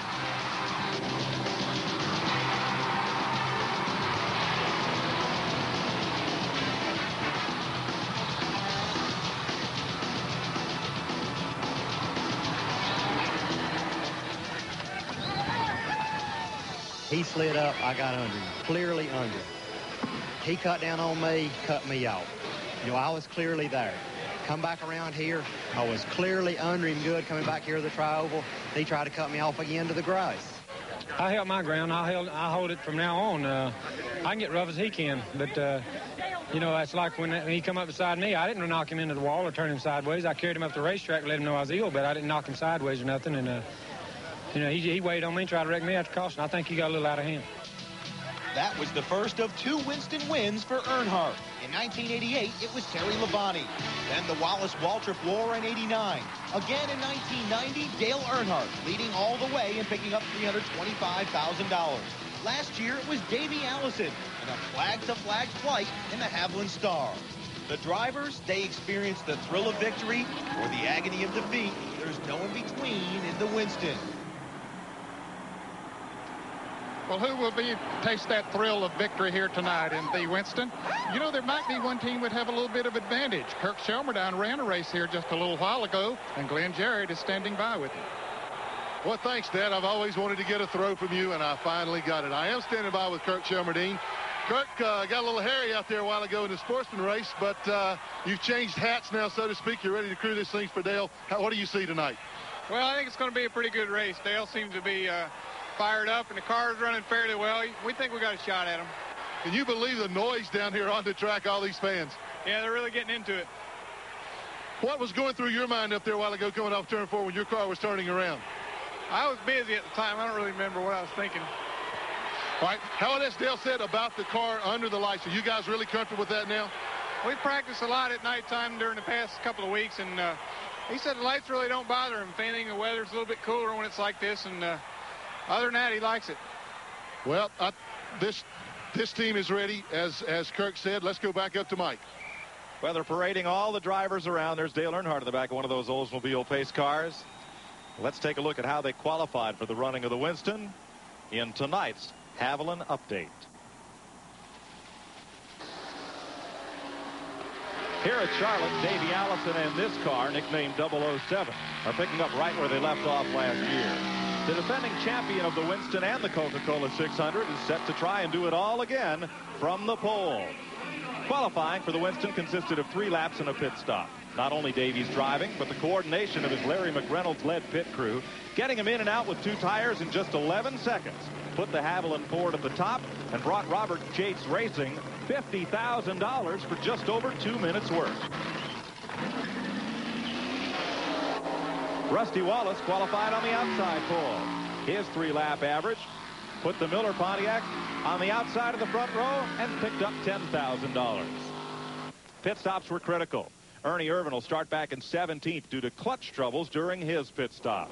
And Kyle Petty had trouble of his own. A 10-second penalty for running over the air hose. There it is. There it goes. He'll start 16th. Mark Martin didn't even make it to the pit stop. His engine let go on the second lap of qualifying, putting the Valvoline Ford near the back of the pack. For Davey Allison's spot, his crew picks up $25,000. Larry McReynolds, Robert Yates, and all the guys at the shop, and especially the pit crew, are what made this possible. I lost some time coming in the pits. I didn't have a good entry into the pits, and we had a killer pit stop, and they put us back out there, and it was enough to make the difference. Well, for that strength in qualifying, we'll award the Miller Genuine Draft Pit Crew Award to the Texaco Haviland team. Here's Glenn Jarrett. Well, Larry McReynolds, congratulations on winning the pole for the Winston. Davey Allison said it was that fast pit stop that did it. So on behalf of Miller Genuine Draft, we are presenting you with the Pit Crew of the Race Award. Well, I appreciate it. I can gladly accept this tonight for the entire Texaco Havoc Ford race team because, as Davey said, it was the pit stop that was the pivotal point in the Texaco Ford sitting on the pole tonight. The effort tonight, I think, shows people that Winston Cup racing is definitely a team sport because every member of the Texaco team played a pivotal role in sitting on the pole here tonight. Well, the drivers have completed their lap all the way around the speedway in the back of those convertibles to the noise of the crowd, and Glenn Jarrett moves over from the 28 car to the most famous number in stock car racing and its driver, the King. Well, right now the King is being interviewed on the PA here, Mike. He gave me a funny comment just a minute ago. He turned around and looked at me and winked. He said, looked up in the stands. He said, boy, it's a real shame that they don't have any people here tonight. What a festivity, huh, Richard? Yeah, it's something else. I've been here all day and all day yesterday and all night last night. And, you know, it's just like a big circus as far as I'm concerned. I'm just happening to be one of the clowns that's in it. Well, you're probably the most recognized clown here. What do you think now about night racing? Everybody had a little bit of, I guess, trepidation, hesitation about it, but it's been fun so far. Man, you know, I used to run dirt tracks with 40 light watt bulbs in each corner. This thing here is lit so good, and I don't know how to handle it, but, you know, it looks like everything's working out real good, and, you know, watching the races and stuff, them boys look like it's maneuvering pretty good, so I got to go do my job now. Well, good luck tonight. Mike Joy? Richard Petty climbing aboard the throne of the King here in the Winston. They're getting ready to fire them up.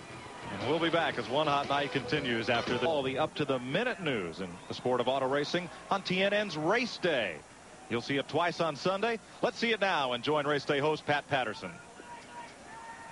All right, thank you very much, Mike Joy. Folks, we've got a lot to tell you about real quickly. This special update of Race Day. Let's get right to it. The NHRA is in Memphis this weekend for the Goodies Mid-South National. Thanks, Pat, and welcome back to Charlotte Motor Speedway. Folks, you get up-to-the-minute news on TNN every Sunday from Race Day, morning and evening, right here on racing's country home.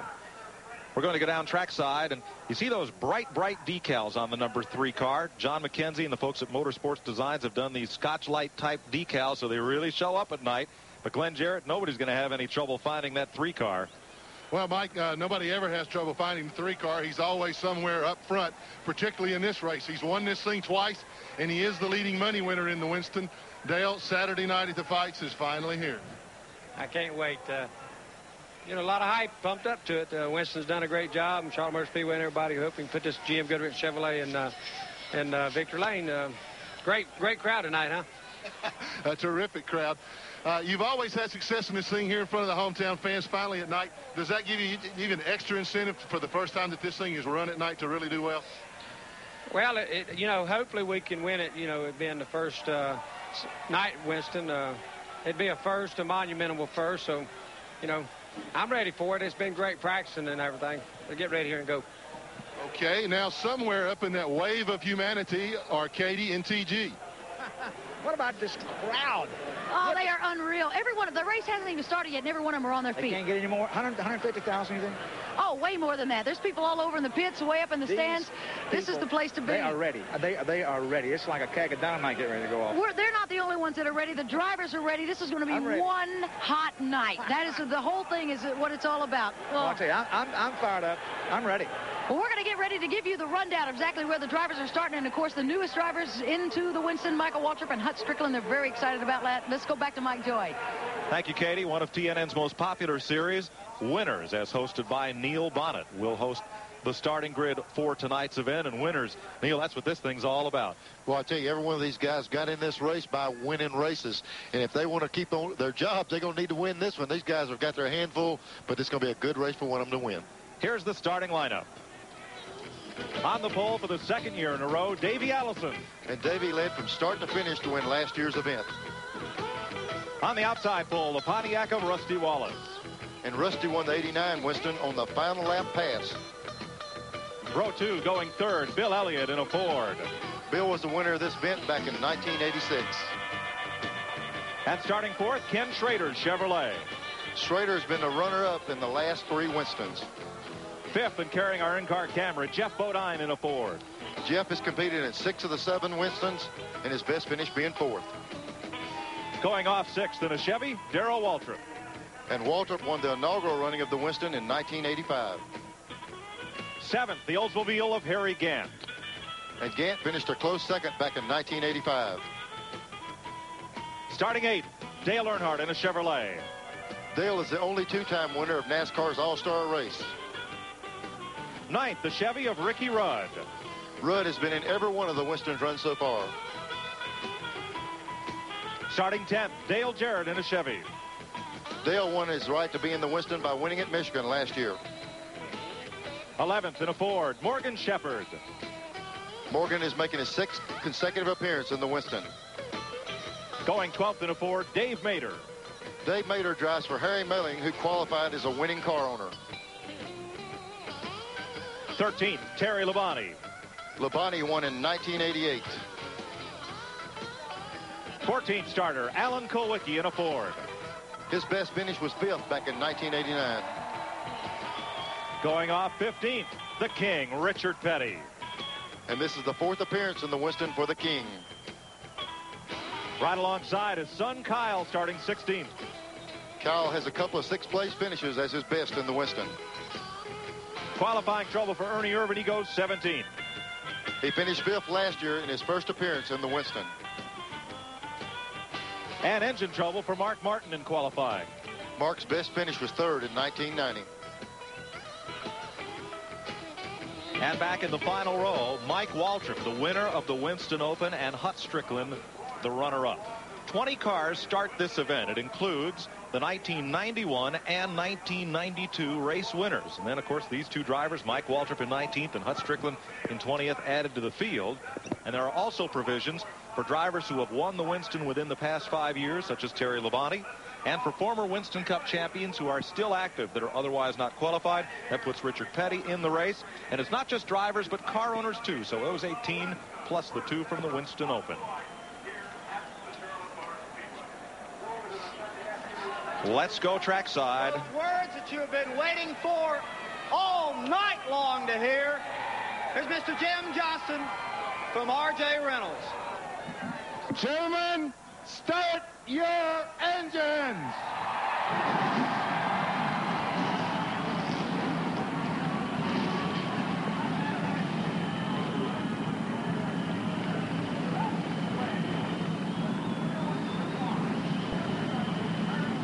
There are 29 Winston Cup point races each season. There's the Busch Clash for pole winners, and there's this for bragging rights and a whole lot more. And it's about to get really hot. We are ready for Stock Car Racing's All-Star Tilt, the Winston. One hot night has really heated up. The cars are aligned on the front straightaway. 1,200 light poles. 1 million candle power, rather 1 million watts of light being generated, and they're about to roll off here and get set for this unique 3-segment race. They'll run 30 laps, and after that 30 laps, the fans on their way into the speedway today voted as to whether or not the finishing order of that first 30-lap segment will be inverted, yes or no, for the second 30-lap segment. There'll be a pit stop in between. The teams can make changes on the cars as they could in a regular Winston Cup race. They'll run 30 more laps. Then they'll come in, get to make a brief pit stop, and then 10 laps will settle it all. And the winner could go home with as much as $300,000. Watching out Rusty Wallace's car at the pace car, and joining us is a little bit warm-looking Buddy Baker.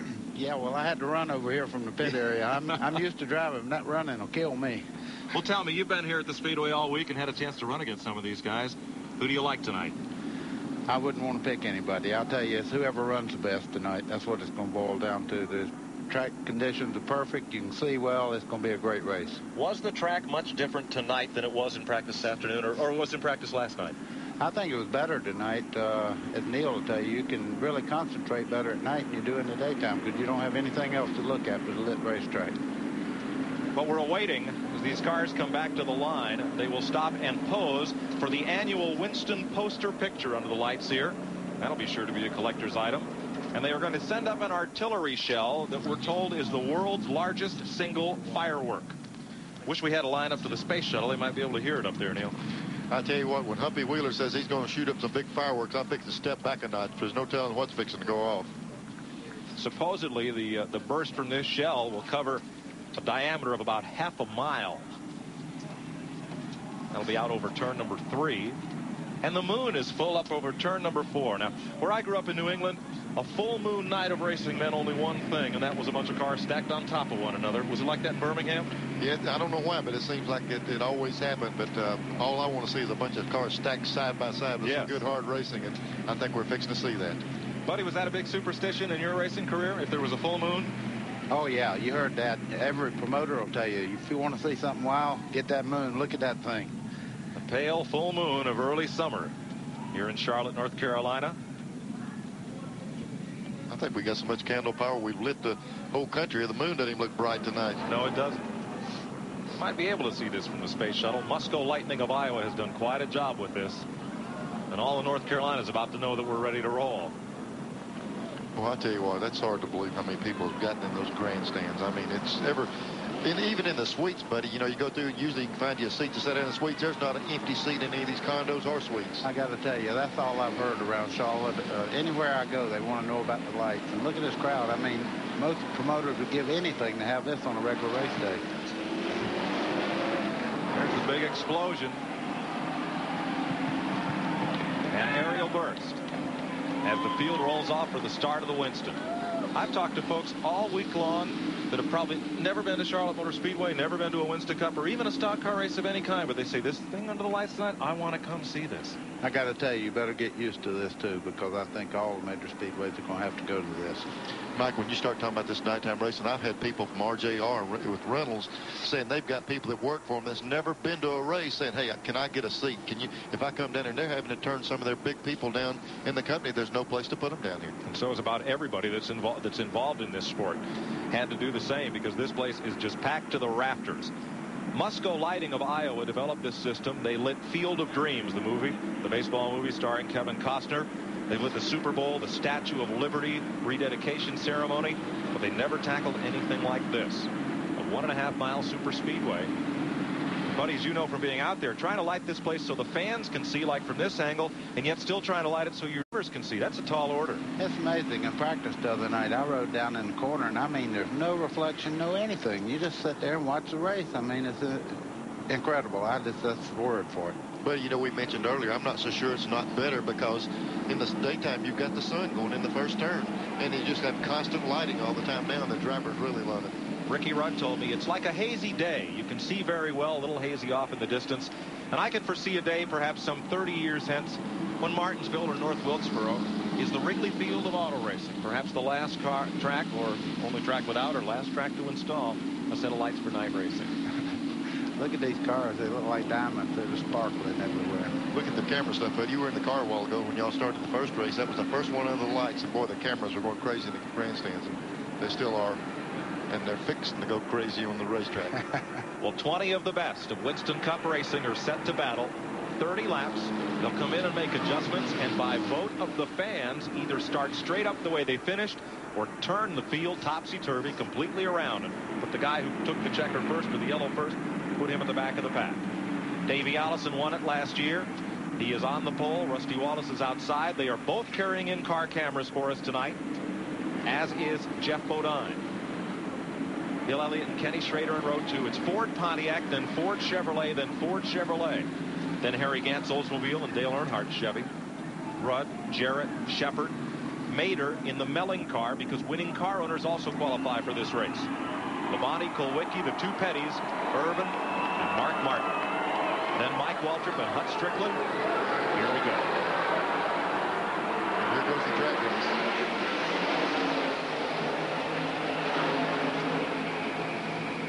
Stock car racing's all-star event. It's underway. And it's Davey Allison out quickly with a lead. Rusty Wallace in second.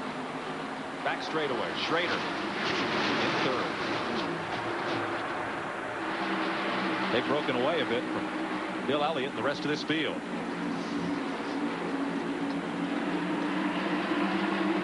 First 5, single file. Trouble. One car bounces off the wall there mid-pack. That was Dale Jarrett. Gathered it back up and hung on in the middle of the pack. Smoke. That's Jarrett. that could be the tire in there. Maybe there's, I don't know if it's a motor or tire or whatever. If it hit the wall, it quit smoking down the back straightaway. Evidently caved the tire in, buddy. What he's done, he's moved the rear end housing over and is pushing in on the left rear quarter panel there. Rear track bar. There we go, see it? That's trouble there. He'll have to stop. Well, the best thing that ever happened to that black flagging, because if not, he'll blow a tire and big problems. They are black flagging the 18 car. Yeah, he pancaked the whole right side and just moved the rear end housing over against the left quarter panel. That's what's happened. So Dale Jarrett running at about 10th spot. Will have to come to pit road. Back up front with the leaders. Up there he goes. He's spinning. Trouble back straightaway. Jarrett comes around. Morgan Shepherd's into him. Mike Walter, we got a car. Up, we got one on fire over there. Hut Strickland hit the wall. Looked like it knocked the fuel pump off or something. Caught on fire, but it's out. And we're under caution. 3 laps in. One hot night, quickly living up to its name. Strickland jumping out of there in a hurry. It got warm. I really hate to see that with Hut. You know, he ran such a great race in the Open, and this is a big deal for him, and I hate that for Bobby and all the boys that worked so hard on that car. Yellow on lap 3 as Dale Jarrett spins coming out of turn number 2. Hut Strickland and other cars involved. We'll be right back. Exclusive live coverage of the Winston is being brought to you by Napa, because there are no unimportant parts. Riding along with Jeff Bodine, Dale Jarrett, Michael Waltrip, and Richard Petty have made pit stops. Morgan Shepherd has gone to the garage as a result of the incident coming out of turn number 2. There's a look at the Jarrett car being worked on, and Hut Strickland is being hauled to the garage area. To preserve as much green flag racing as possible for you tonight during the running of the Winston, we'll take this break and be right back with 5 laps complete in this first second. Cause of it all, up there behind the race logo, the full moon. Guys, it's getting to be a full moon night here in Charlotte. I feel a little extra hair growing on me, don't you? I see fangs on bonnet over here. There's the Wood Brothers car of Morgan Shepherd. And it's pretty damaged, and so is Mike Waltrip's Pennzoil Pontiac, but he's still out there.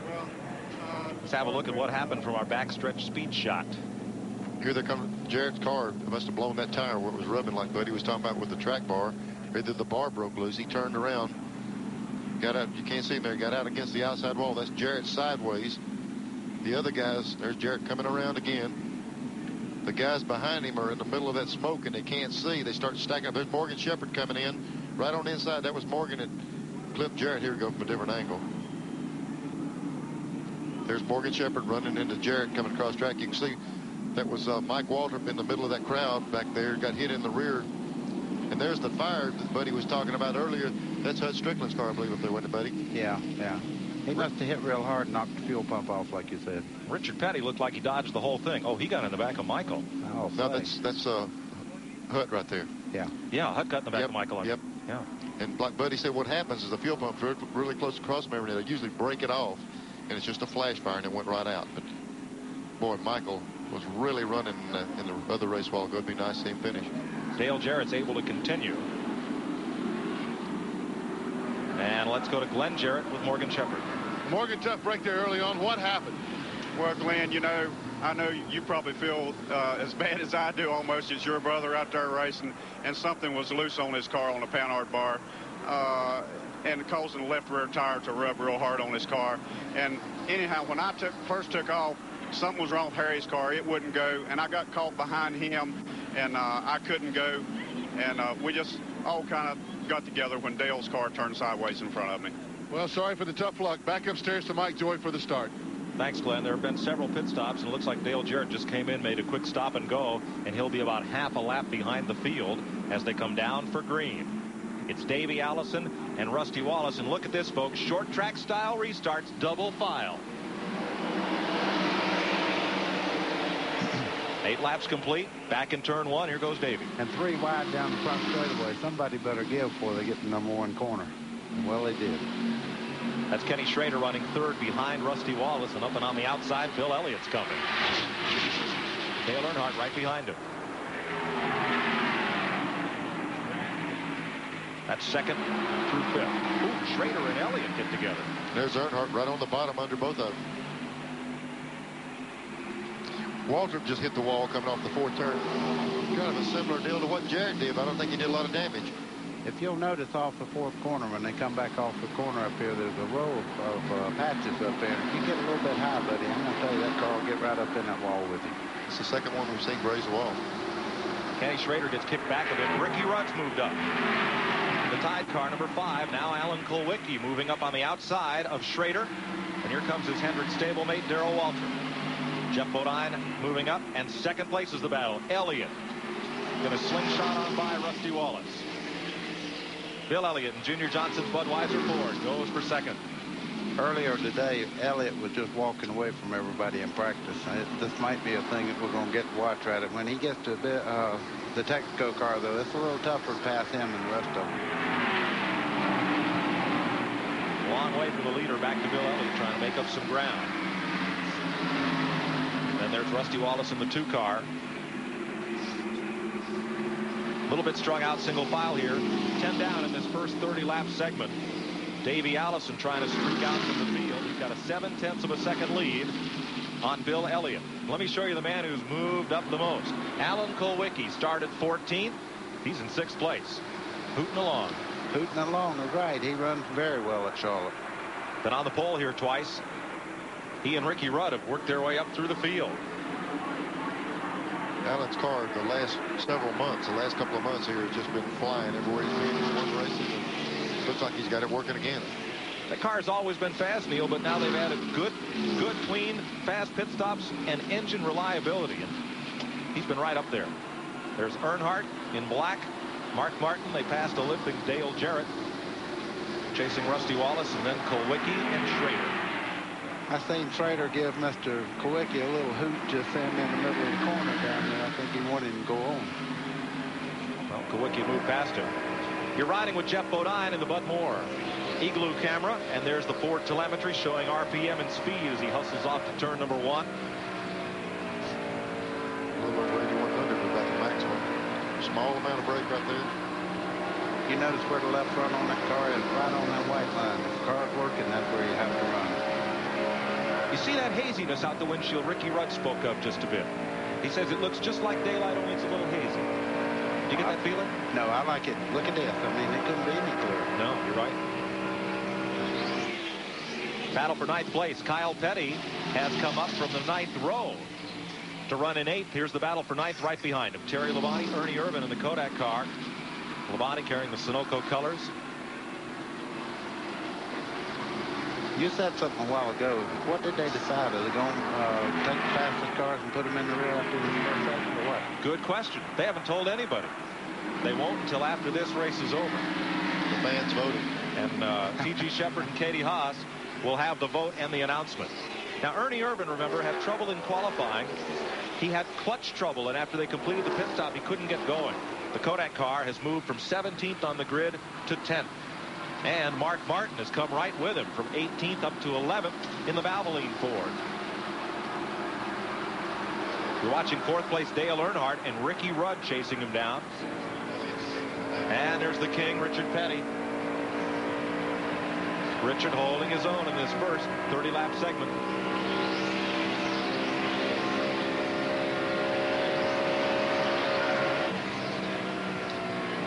And you're with Jeff Bodine once more.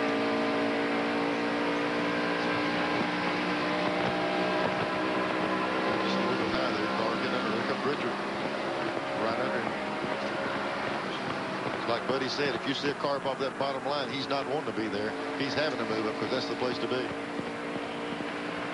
Yeah, and every time you move up, you'll see somebody go by just like Richard just did. 17 laps complete in this first 30-lap segment. Let's take you back up front, where Davey Allison has been making a snooze of the lead. They call that car 007. I see why. I think he's won every time he's ever driven it but one time, and I think it run a disgusting second. Yeah, buddy, what was disgusting is he had to stop for fuel, and the other guy didn't. He actually had to race one, and the other guy didn't stop for fuel. This is the view that Davey has seen of the whole field all night, right out his back window. I tell you, before we just give it away, though, I'm telling you, Elliott, once he broke traffic, Elliott has probably closed in 5 or 6 car lengths. That's not saying a lot, but hadn't been many people able to close anything on that little black car.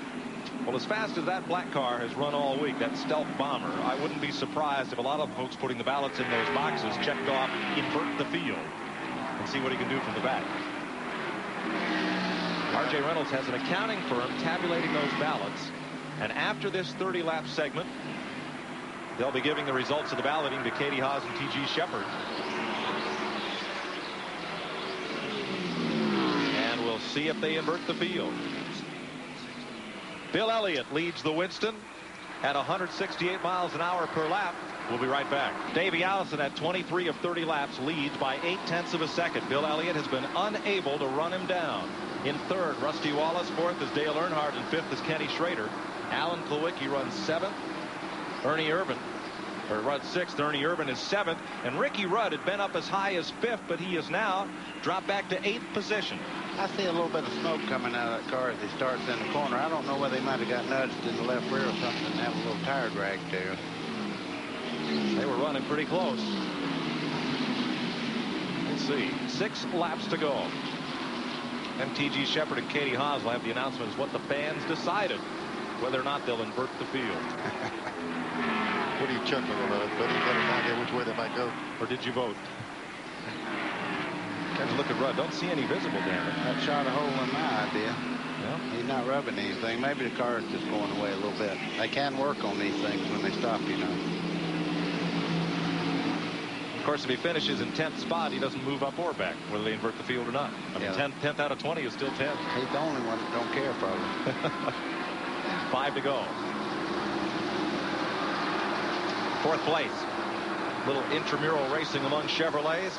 That's Kenny Schrader in the Kodiak car, and here comes Kulwicki to mix it up. You know, Schrader's finished second the last 3 years in this event. He always runs good in this race. Thought Kulwicki was going to make a sandwich there, and he nearly did. He chooses to go with Schrader. Then they leave Earnhardt out on the high side. I got to tell you, those 4 cars there, that's battlers in every one of them. Here comes Irvin under Earnhardt. Take no prisoners. As soon as the guy moves over, just shove him on over a little. Don't get him anywhere. Ernie Irvin has come from the 9th row up there to 6th place. Yeah, that pit stop on their qualifying lap last night really hurt him. And the cars had a lot of strength. They just couldn't use it. 3 laps to go. Davey Allison is not exactly checked out. Bill Elliott starting to reel him in, but it's no contest for first. So we're back with this battle for 4th place. Schrader, Kulwicki. Alan Kulwicki said in the press conference the other day when track promoter Humpy Wheeler picked him as the Winston winner. Humpy has been right the last 3 years in a row. He says, I don't think anybody will sandbag in that first 30 laps. Turn the field upside down, inside out, it doesn't matter. We're all racers, and we're all going for the front if we can get there. I tell you what, Mike, unique things fixing to happen. Davy's coming up on Michael Waltrip, who damaged his car. His car is real good. If he doesn't lap him before this segment, then Michael will have 10 minutes in the pits to work on that car, and he would start on the pole. So it's real critical that Davey doesn't come up on him and catch him right here at the end. 2 to go. 1 to go. White flag. Mike Waltrip, if he can hold him off, will have an opportunity to. He's not going to be able to. Davy's going to run on around him. Here, 12th place, Sterling Marlin and Harry Gant. Or excuse me, Terry Labonte and Harry Gant battle. Sterling was in that car for so long, I couldn't get him out of it. Yeah. Terry Labonte. Here's the Davey Allison, last lap. See what kind of margin he can put on Bill Elliott here. As Davey Allison coasts to a wire-to-wire win in the first segment of the Winston. He'll pick up some cash for this, and we'll get ready for round 2. Checkered flag, 30 laps down. Allison, Elliott, Rusty Wallace in 3rd, Schrader in 4th, and Irvin nips Alan Kulwicki at the line for 5th. Then Rudd, Earnhardt, Darrell Waltrip, and Mark Martin. Well, 30 laps down, and gentlemen, no surprises. There's one surprise. Davey did all of his obtaining the lead in the first 5 or 6 laps of that race, and then he held his own. I think from there on, they were virtually the same. Ernie Irvin was probably the fastest car on the field at that particular time when they had the checker then. Irvin and Mark Martin moved up well from the back of the pack, and so did Alan Kulwicki. He's strong. That's a nice view Davey has right there. That's all he's had all night long. But it's the only car that's been in front of him. Davey picks up $50,000 for winning the first 30-lap segment, added to the $50,000 that he won for the pole. Second place, Bill Elliott gets $15,000, and Rusty Wallace gets $7,500 for third. Those are the only positions that pay any money in this first 30 laps. They'll come to pit road and be able to make repairs for this break. I tell you, the suspense is killing me. What are they going to do, Neil? Everybody else guesses. Why can't we ever guess? Straight up. I would almost think they would invert them, buddy. I would hope so. I think they will. I used to go to a lot of those Saturday night short track races, and they'd always handicap the fast guys and make them start in the back, and I think that'd be fun. I'd like to see them invert it. Davey Allison in the pits. Okay, the boy can run down the right front telling Davey to turn the steering wheel. That's a heat gauge. They're checking the tire temperatures to see if the car's handling or not. Go ahead, buddy. What would you do to this car? You're right. Wax it? I think this guy's got the best idea. He's wiping the windshield off. Yep. I'd wipe the windshield off, give him maybe, I don't even know if they're going to do anything with the tires. They're sticking them right now. Checking tire temperatures and running some cool air through that radiator. And we're about to go trackside when everyone at Charlotte Motor Speedway will join us for the announcement of what the fans in the grandstand decided, because the Winston folks are adamant that this be the fans' race. Yeah, the drivers get the money, the pride, and the prestige, but they do this for the fans, and that's why the double file restarts, and that's why the fans get to vote. Let's go to T.G. Shepard and Katie Haas. We are down here right in the grass in the area in front of the grandstands, and now we are going to make the announcement of whether or not they are going to invert the cars. This was a fan-voted thing. This was the first time that's ever been done. First time that they have been involved in a race to make a decision. That's right. So we're going to tell you the decision now. A lot of people were taking guesses and taking shots at what the fans would vote on. Did you take a shot at it? Yeah, I did. Well, we better not say. We better not say. All right, in my hand, I have with me how many people voted to keep the cars as they are at this finish. This is a large number. The number of fans who voted to keep the cars as they finished, 4,609. I've got a bigger number to invert, 8,075. The cars invert. The cars invert. According to the fans, then, they will be inverted. By a 2-to-1 margin. That's your choice out there. The fans have voted to invert the cars. Way to go, fans. You took part. You voted to invert it. They will invert the cars this evening for the second leg, the 30-lap second part of the Winston. I'm telling you. Is that what you guessed, T.G.? Actually, no. I didn't think that they would. I really didn't. I thought maybe that they would. The fans voted to invert, so that's what we're going to do tonight for the second leg, the 30-lapper race for the Winston. That's the way you fans voted it. All right, Mike, are you surprised by the decision? Well, I'm not, and I don't even think Davey Allison is surprised, but I think we're kind of happy because we're going to see a battle as these fast cars try to work their way to the front. We'll be back with the second leg of the Winston. Coverage of NASCAR's All-Star Night, the Winston, is being brought to you by Mellow Yellow and Kyle Petty. There's nothing mellow about him. Everybody's having a good time at the Winston, and this fella brought his own battery-powered blender, and he's set to go for another 30 laps. Never know what you're going to find up there in the grandstand. That's the countdown to the next segment as teams work on their cars, getting set to roll for another 30 laps. And then after this one, we'll start the next segment straight up. Well, Glenn Jarrett, is Davey Allison surprised the fans voted to stick him in the back? Well, Mike Joy wants to know, and everybody wants to know, the fans have voted to put you in the back of the field. How you feel about that? Well, I heard that 8,000 voted to invert it, 4,000 voted against inverting it, and that surprised me. It surprised me that many voted against inverting it. But, yeah, we kind of figured it was coming, and we came here to run hard, Glenn. The Texaco Havoline Thunderbird's driving pretty good. You know, we'll just have to see what we can do with the traffic now. He doesn't seem too worried, guys. He thinks he can put that thing back up front again. Well, I'm not surprised. It's been the fast car all week. Randy Pemberton? Okay, I'm down here with Dave Mater. Dave, you had a pretty good run going there, but you're inverting the order. You're going to start on the outside of the front row. That's pretty good. What do you think you can do with this Ford? Well, we was a little tight right there in that first 30-lap segment, and we made an adjustment. And I'm just proud to be here, I tell you. The Max race car is milling forward. I hope I can do some good with it here in the last 40 laps. I'm real excited, I'll tell you. Okay, Dave Mader, a rookie on this Winston Cup circuit. He's got a long way to go. There's going to be some tough competitors behind him. Mike Joy? Let's remind folks, Randy, that although Dave's not a race winner, his car owner, Harry Melling, did win a Winston Cup race last year and is eligible to run in this event. His new driver's Dave Mader, and he's here in the field giving a good account of himself. 30 laps down, a 30-lap segment, and the 10-lap shootout to go. Stay with us for all the excitement of one hot night. Coverage of the Winston is being brought to you by Haviland Formula 3 Motor Oil. Add more life to your car.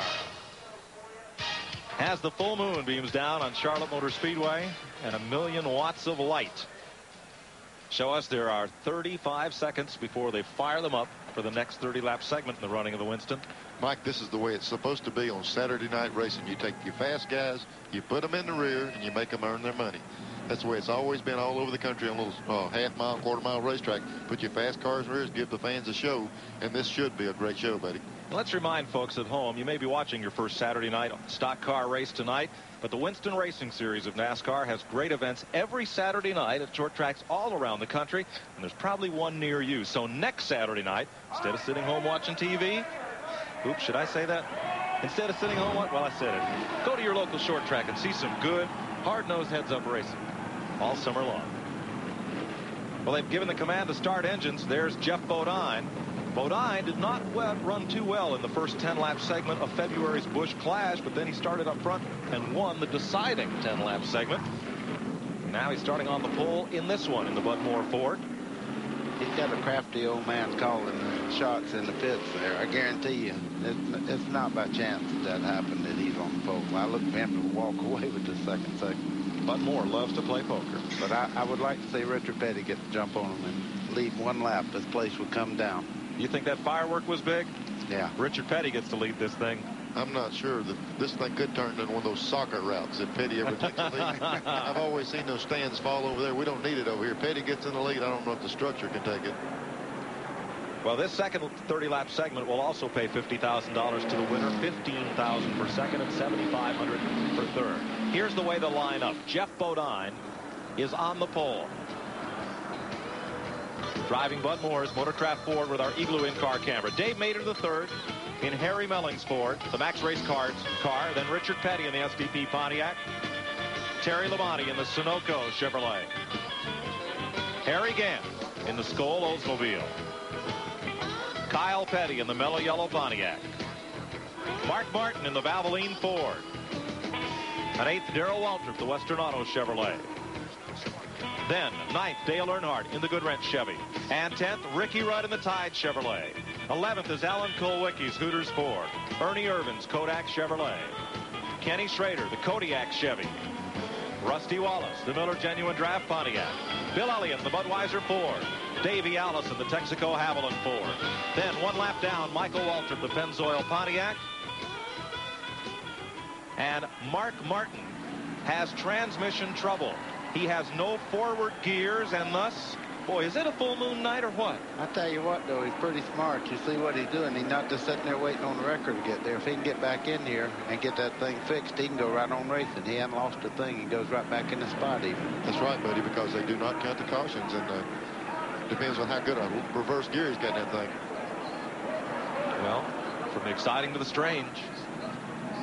One full moon night here. See if that crew can get him in forward gear. What they can do at the worst, buddy, probably, he said they'll probably jump over there and just put it in fourth gear if they have to, if they can possibly do it by hand. Any gear is better than what he's got right now. Yeah, that's not real aerodynamic going in that direction, I promise you. No. Mark Martin has had a tough weekend. They lost 2 engines, one in their qualifying attempt, and to start this race back in 18th position, and now they're going underneath to look at the shift linkage and try to get him some forward gear. And there they are in Mike Waltrip's pit with Mike's jack stands and stuff, and they got, there they go. They got it fixed. Okay. 1 lap to go. We'll go green. Caution lap. It's not counting.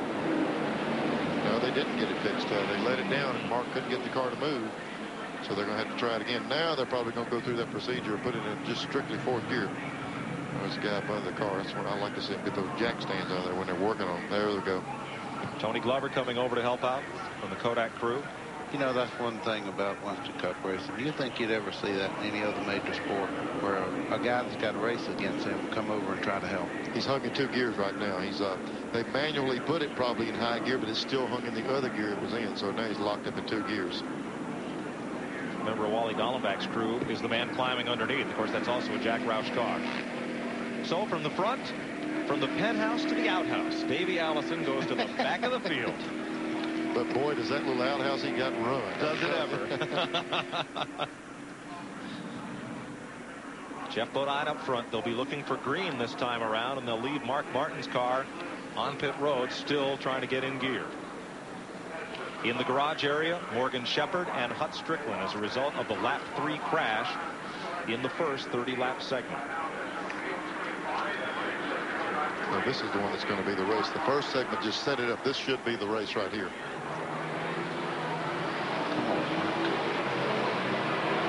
Green flag. 30 laps, and at the end of this one, they'll start the final 10-lap shootout heads up. I'm telling you, Richard Petty is right there behind Bodine. If he can take the lead right here. Look at this crowd. I'm telling you. Richard's pulling up on him. Here comes Richard Petty, Stock Car Racing's all-time winner. 200 career Winston Cup point race victories. Tracking Jeff Bodine, who is a young driver, hoped that someday he could graduate from the New England short tracks and come down when Richard retired and make his move up into Winston Cup racing in a Petty car. Didn't happen quite that way. I got to tell you, he's not losing any ground. He's running really well. And I tell you now, he's not losing any fans. The grandstand's about to go crazy right now with him running second. Look on that back straightaway. They're throwing everything with the laundry at him. Here's Petty going for it. Davey Allison moving up. Richard Petty had to look down low, nothing there. Davey Allison, Rusty Wallace, and Bill Elliott trying to climb up through, but look at the traffic jam ahead. There's Davey Allison looking ahead at Harry Gant. There's Rusty Wallace. Let's move up to third place where Dale Earnhardt shown his muscle and gotten by Kyle Petty and Dave Mader. Earnhardt now third and headed for the 2 leaders. Randy? Well, Buddy Baker, particularly, you could understand this. I talked to crew chief Kirk Shelmerdine for Dale Earnhardt, and Kirk said that Dale said the car was a little tight in the corners. So what he did was take out the right front rubber. And, Buddy, you can tell the fans what the right front rubber is, and that should help Dale loosen the car up and be able to swing it through the corners a little bit. Well, that's a little circle you put in between the springs, and it actually improves the rate on the spring about 200 pounds. So when you take it out, it lets it travel more and it unloads, so it really gets to the corner better. Here comes Earnhardt, chomping on Richard Petty. Petty's last May Charlotte win, 1977, when he won the 600 here. Son Kyle won it 10 years later. Jeff Bodine out in front. From the pole in this 30-lap segment. I'll tell you, this has been an awful exciting race for one that hasn't had a lead change. Now look at the snarling pack of cars just behind this one. Wow. Alan Kulwicki, and what a tight pack. Kenny Schrader's right there.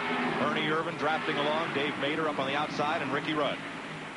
One thing, Davey was making some good moves in the back when they weren't thinking about those guys that won the other race. But that side-by-side racing is really blocking the traffic. Earnhardt for second place. Kyle Petty says, "See you, Dad," and goes right along with him. Taking a look inside of Earnhardt in the same move. And now it's a 4-car bunch at the front. Earnhardt started 9th. He's second. Mark Martin has his car in gear. He is, however, 4 laps back. Looking for Jeff Bodine's car as Dale Earnhardt comes up on him for the lead, and Kyle Petty is right there as well. Tried him on the outside. Dale tried the outside of him and lost ground there. Look at this camera work. I guarantee you somebody's working overtime. Pictures from the back bumper or the back of Jeff Bodine's car. Look at him dance around out there. Yeah, he's a little bit loose now, but it's just what he likes. That's Earnhardt. And here comes Kyle, and Richard not going to help him. He's going upstairs with Earnhardt. Now he's dropped down. And here's Kyle right up alongside Earnhardt. Ooh, they get together. And Earnhardt almost got up into the wall. Touched just a little bit coming off 4 there. And there's Kyle Petty drifting right in to fill up Rearview mirror. Jeff Bodine. Don't touch that camera, Kyle.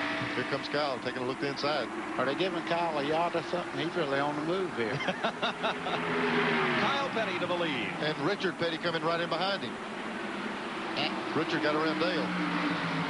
Here comes Dale back on the inside. Earnhardt right back, and Ernie Irvin is there.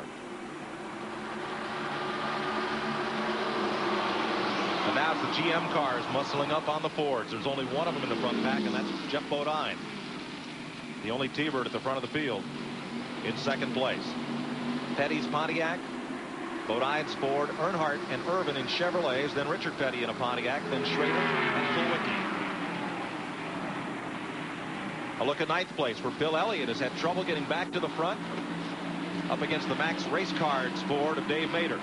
That's just a good idea what track position means right there. Those fastest cars cannot get back to the front right now. One thing, too, buddy, you know yourself, in traffic, the air really affects the car. When they're up front, they're on that clean air, and they're having to race in all that traffic, not only obstacles on the course, but dealing with that moving air. Riding with Rusty Wallace. Bill Elliott just ahead. Kulwicki in front of him and Schrader. Penske Racing Miller Genuine Draft Pontiac. Beer battle right here. Elliott on the high side. Wallace, who was one of the quickest cars on the track in this afternoon's practice, in car 2.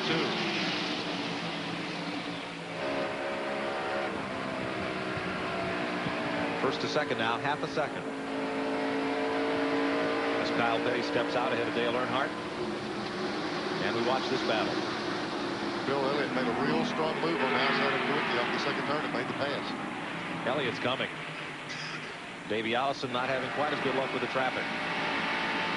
Rusty Wallace, the 89 winner of this race after a controversial last lap pass.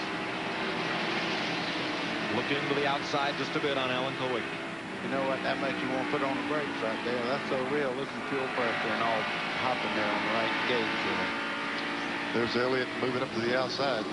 Going around Richard. And looking at Kenny Schrader. Wallace battling Ricky Rudd, and Davey Allison biding his time. We're 11 laps down, make it 12 now from 30 laps. 12 complete. Earnhardt and Irvin. Second and third place. 18 laps to go in this segment. Plenty of time. Here they're in second position. Ernie down inside of Dale down the back straightaway. Boy, is that not a neat shot in the lights and bright colors of all these cars? Dale didn't think so. Irvin looks like he's tied to a string. I'll tell you, that car is flying. Now first to second, 1.5 seconds from Kyle Petty back to Ernie Irvin. Richard Petty still holding his own in 8th place. Second and third here. There is no more inverting or anything else. They'll start the next segment the way they are now. That's right. Davey Allison trying to move his way up through traffic. That's Rusty Wallace and Richard Petty ahead. Ricky Rudd just to the right side. He's on the inside of Ricky Rudd. He's been there several times. He just hasn't been able to clear Ricky, get down in the corner. And I don't see Ricky on the right side of the shot. He might have cleared him this time. 10th place for Davey Allison. Look at those cars dance right on the edge of control. Look at that thing accelerate, Neil. Yeah, jumped right up there, right by Rusty Wallace, and now he's got these other two directly in front of him. Richard Petty just ahead. It was 85 degrees mid-afternoon. It's now dropped to 67 out there. And that means horsepower. When the temperature starts coming down, these cars get stronger and stronger. The racing should get stronger. Richard Petty and Alan Kulwicki battle side by side. Wallace and Davey Allison just have to bide their time. Here comes old EW. I tell you what, Davey Allison almost spun that car out this thing. Looked like he got real loose. Yeah, sure did, buddy. And, you know, it might be like we were talking about earlier. By itself, the car's good. In traffic, it's really giving him a little bit of a handful. And Darrell Waltrip was right up there with him. Look at Rusty Wallace saw the wheel. Down in the left corner of the screen. See him work the wheel as he tracks down Alan Kulwicki and Richard Petty. There's Davey Allison. View from his in-car camera. He's underneath Ricky Rudd now. And drops it low in the corner. That's where he's had that trouble. When he gets in there low like that, the car seems to get just a little bit loose on him. Folks, if you want to know where a Ford's strong, it just shows you there. Center of the corner of the straightaway is where the Ford really picks up on its own motor start. A lot of acceleration. But Ricky Rudd is still exactly alongside Davey Allison. And he's not giving an inch. Well, once you see, when you're in a race car and you see that guy have a little bit of a problem, you don't say, excuse me, you try to create more problem for him. So if you see he can't run on the inside, you try to just keep dishing it out, dishing it out. See, he drove Earnhardt's car one day this week, and you hear his philosophy now? No, that's always been the way. Kyle Petty leads this second segment of the Winston. It's just past halfway. 13 laps to go, and they'll drop the checker once more and prepare for the shootout. Petty having himself a lonesome Saturday night ride out in the country with 10 laps to go in this second segment, but back behind him. Oh, look at this. Richard Petty and Alan Kulwicki are still side by side. Rusty and Davey Allison in the 2 and 28 right with him. I'm telling you, this is exciting to watch. And I tell you, Kyle Petty was asking a lot of questions in the driver's meeting today, and I said, no better than you're running. Why are you asking so many questions? Now I know. He had a little something for him. Davey on the inside of Rusty, but these two side by side. Nowhere else, Neil, for anybody to run. I'm telling you, Richard Petty is racing Kulwicki's car. We were talking about how good it runs. And Richard, this is the 8th lap. They ran totally side by side. It looks like a heat race on a quarter-mile racetrack. They're side by side, the whole pack. And they're closing in on Jeff Bodine, racing this way. Buddy, Chad from Traverse City called in on our 800 number, wanted to know if having an in-car microphone was a distraction for you. Not at all. I don't even have to take my hands off the wheel, mash a button or anything. You guys really did your homework. I could just talk and it come right over the network, and I like it in there. Well, we'll try it again sometime, I hope. What a battle. And Davey Allison and Rusty Wallace must be frustrated. I'm not sure these two cars are holding them up, but they've got no place to go. I got to tell you something else. It's hard to run underneath the car like that and not get sideways. Richard Petty's car is really handling well. Richard Petty's been at this for nearly 30 years. Look at him run. Yeah. Oh, Rusty. Rusty got real loose there, slipped, and that's going to enable Davey to get by. He hasn't been able to do that all night with those two guys right there. He's been hung up with Ricky Rudd.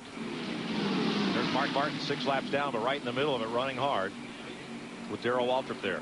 But the next rung on the ladder is 2 abreast also. Richard got the left front down on the bottom of the racetrack and just about kicked the car away. Excuse me? He lost 2 foot on that little move. He kept pedaling, didn't he? He'll come back. That car must be handling good if he can run the flat and run that fast. Yes. He's coming right back at Kulwicki. Oh, watch it, Richard. And now Davey Allison to the outside.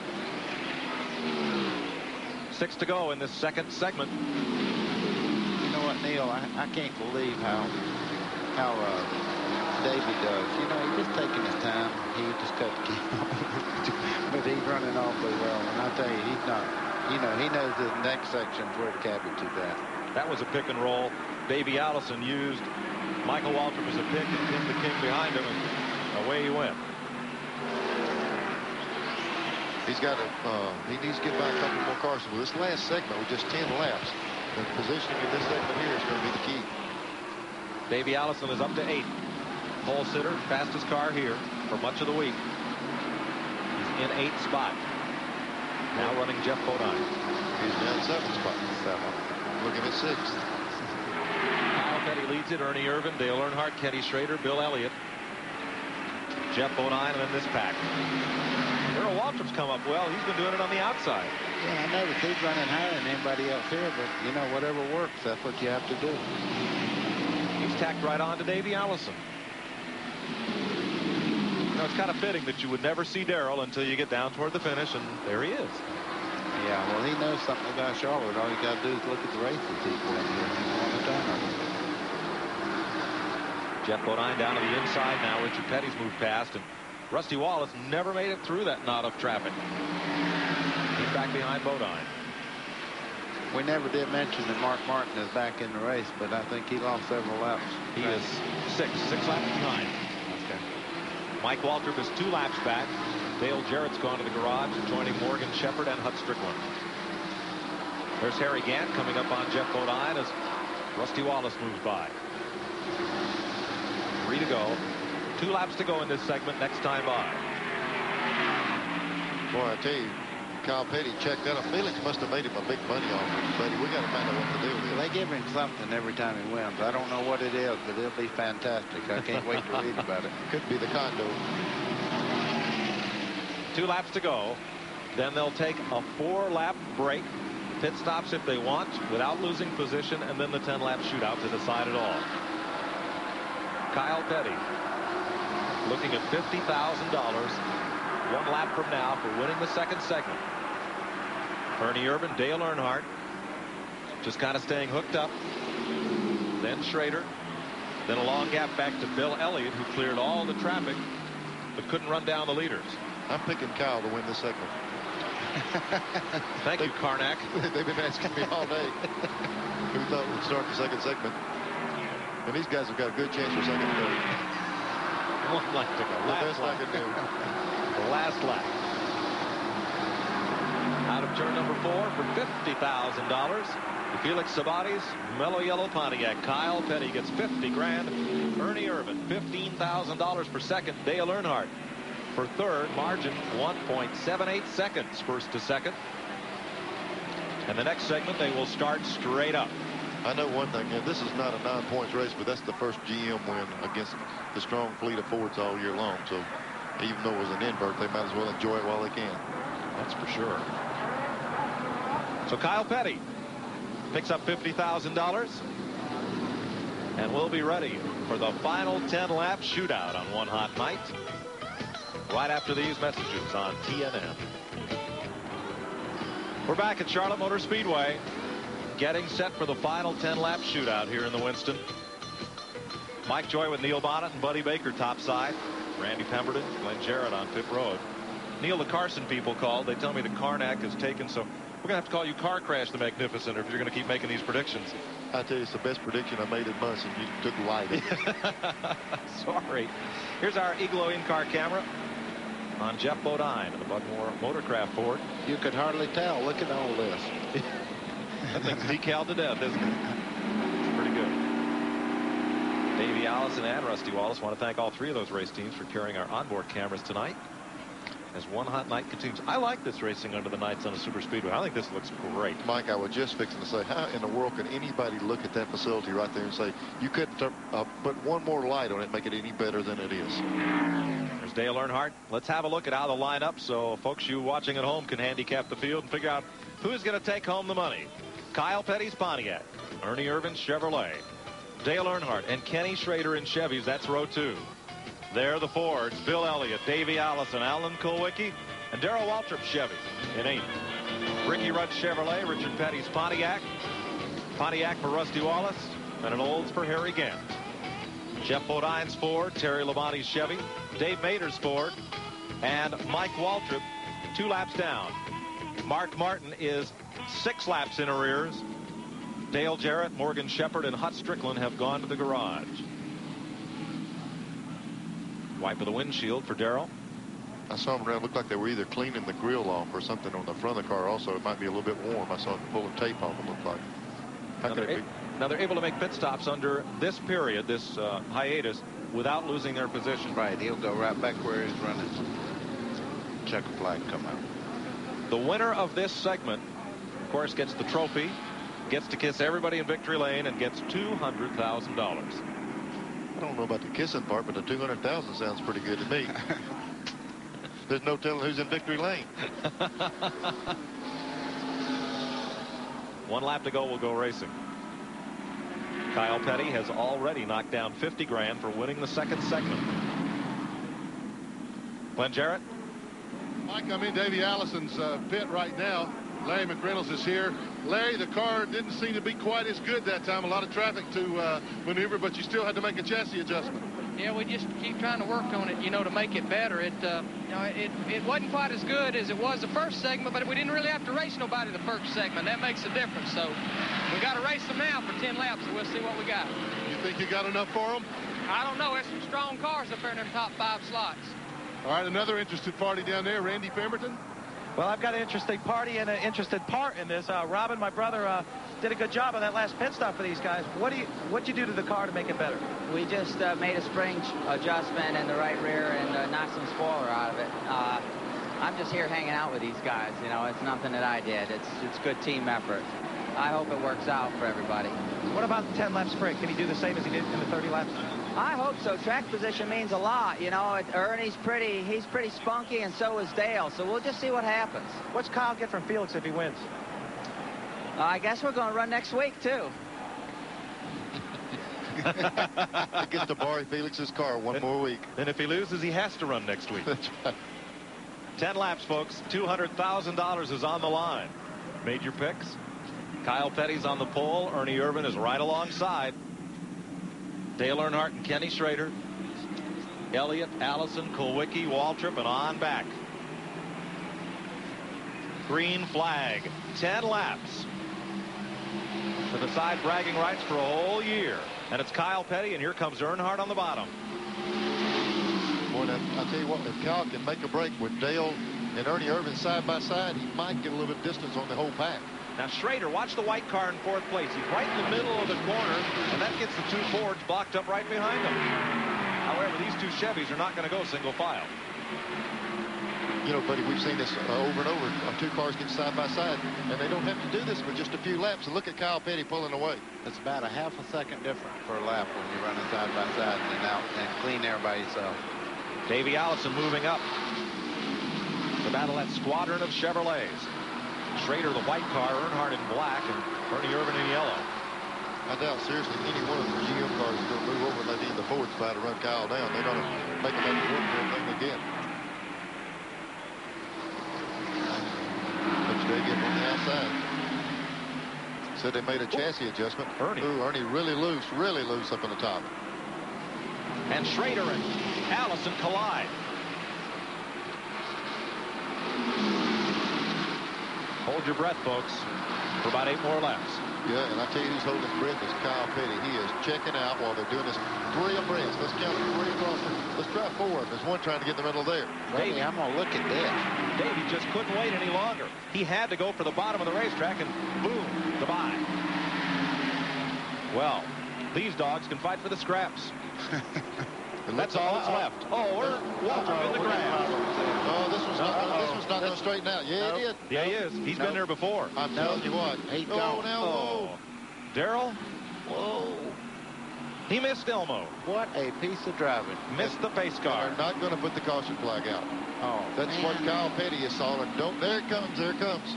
They put the caution flag out. That's going to put him back on Kyle. And Kyle Petty had checked out by about 1.2 seconds. Look at this battle back to the flag. Out of turn 4, they're all stacked up. Way behind Kyle Petty. Wow. Yep. 6 laps to go. I'll tell you what, that caution right there is a big factor because Kyle would have been tough to run down. We're under caution, and we'll be right back. This thing is far from over, folks. Don't you dare move. Today, them wild-eyed boys that have been away.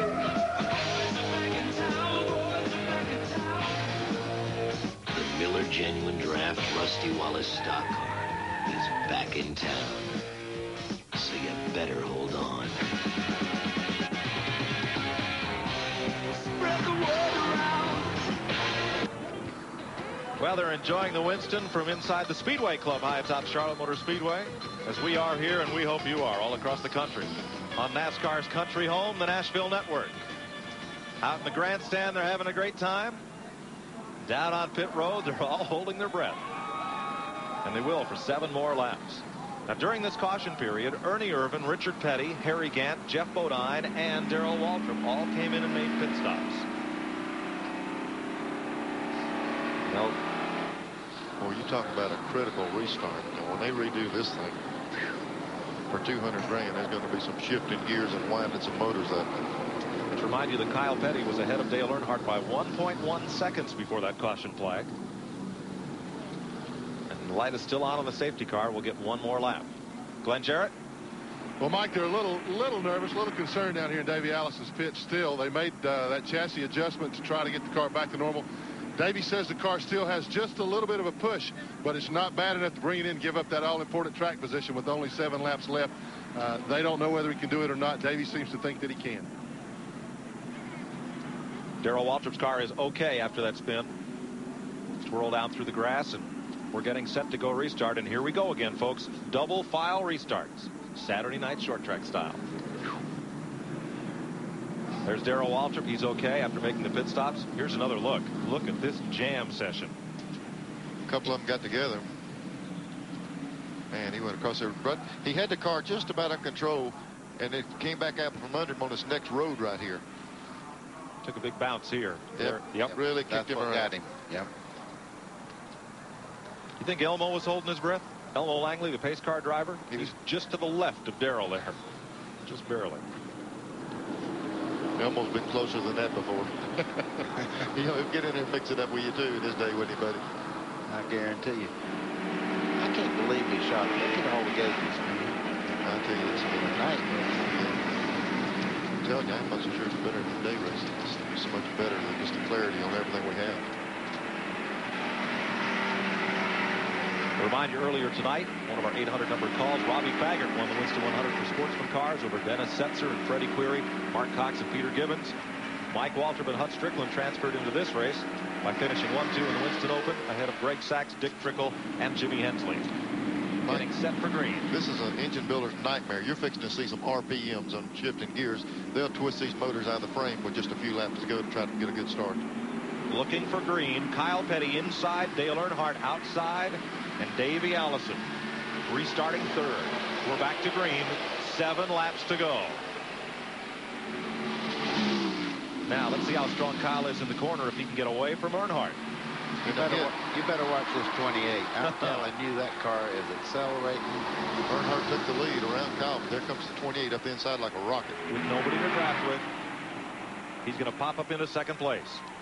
Kyle just did not get away down there. Earnhardt, Allison, Petty, Schrader, Kulwicki, and Rudd. One car bounces off the wall. Could that have been Rusty Wallace? Dave Mader. Yeah, Mader squared the side of the car up. Drops to the rear.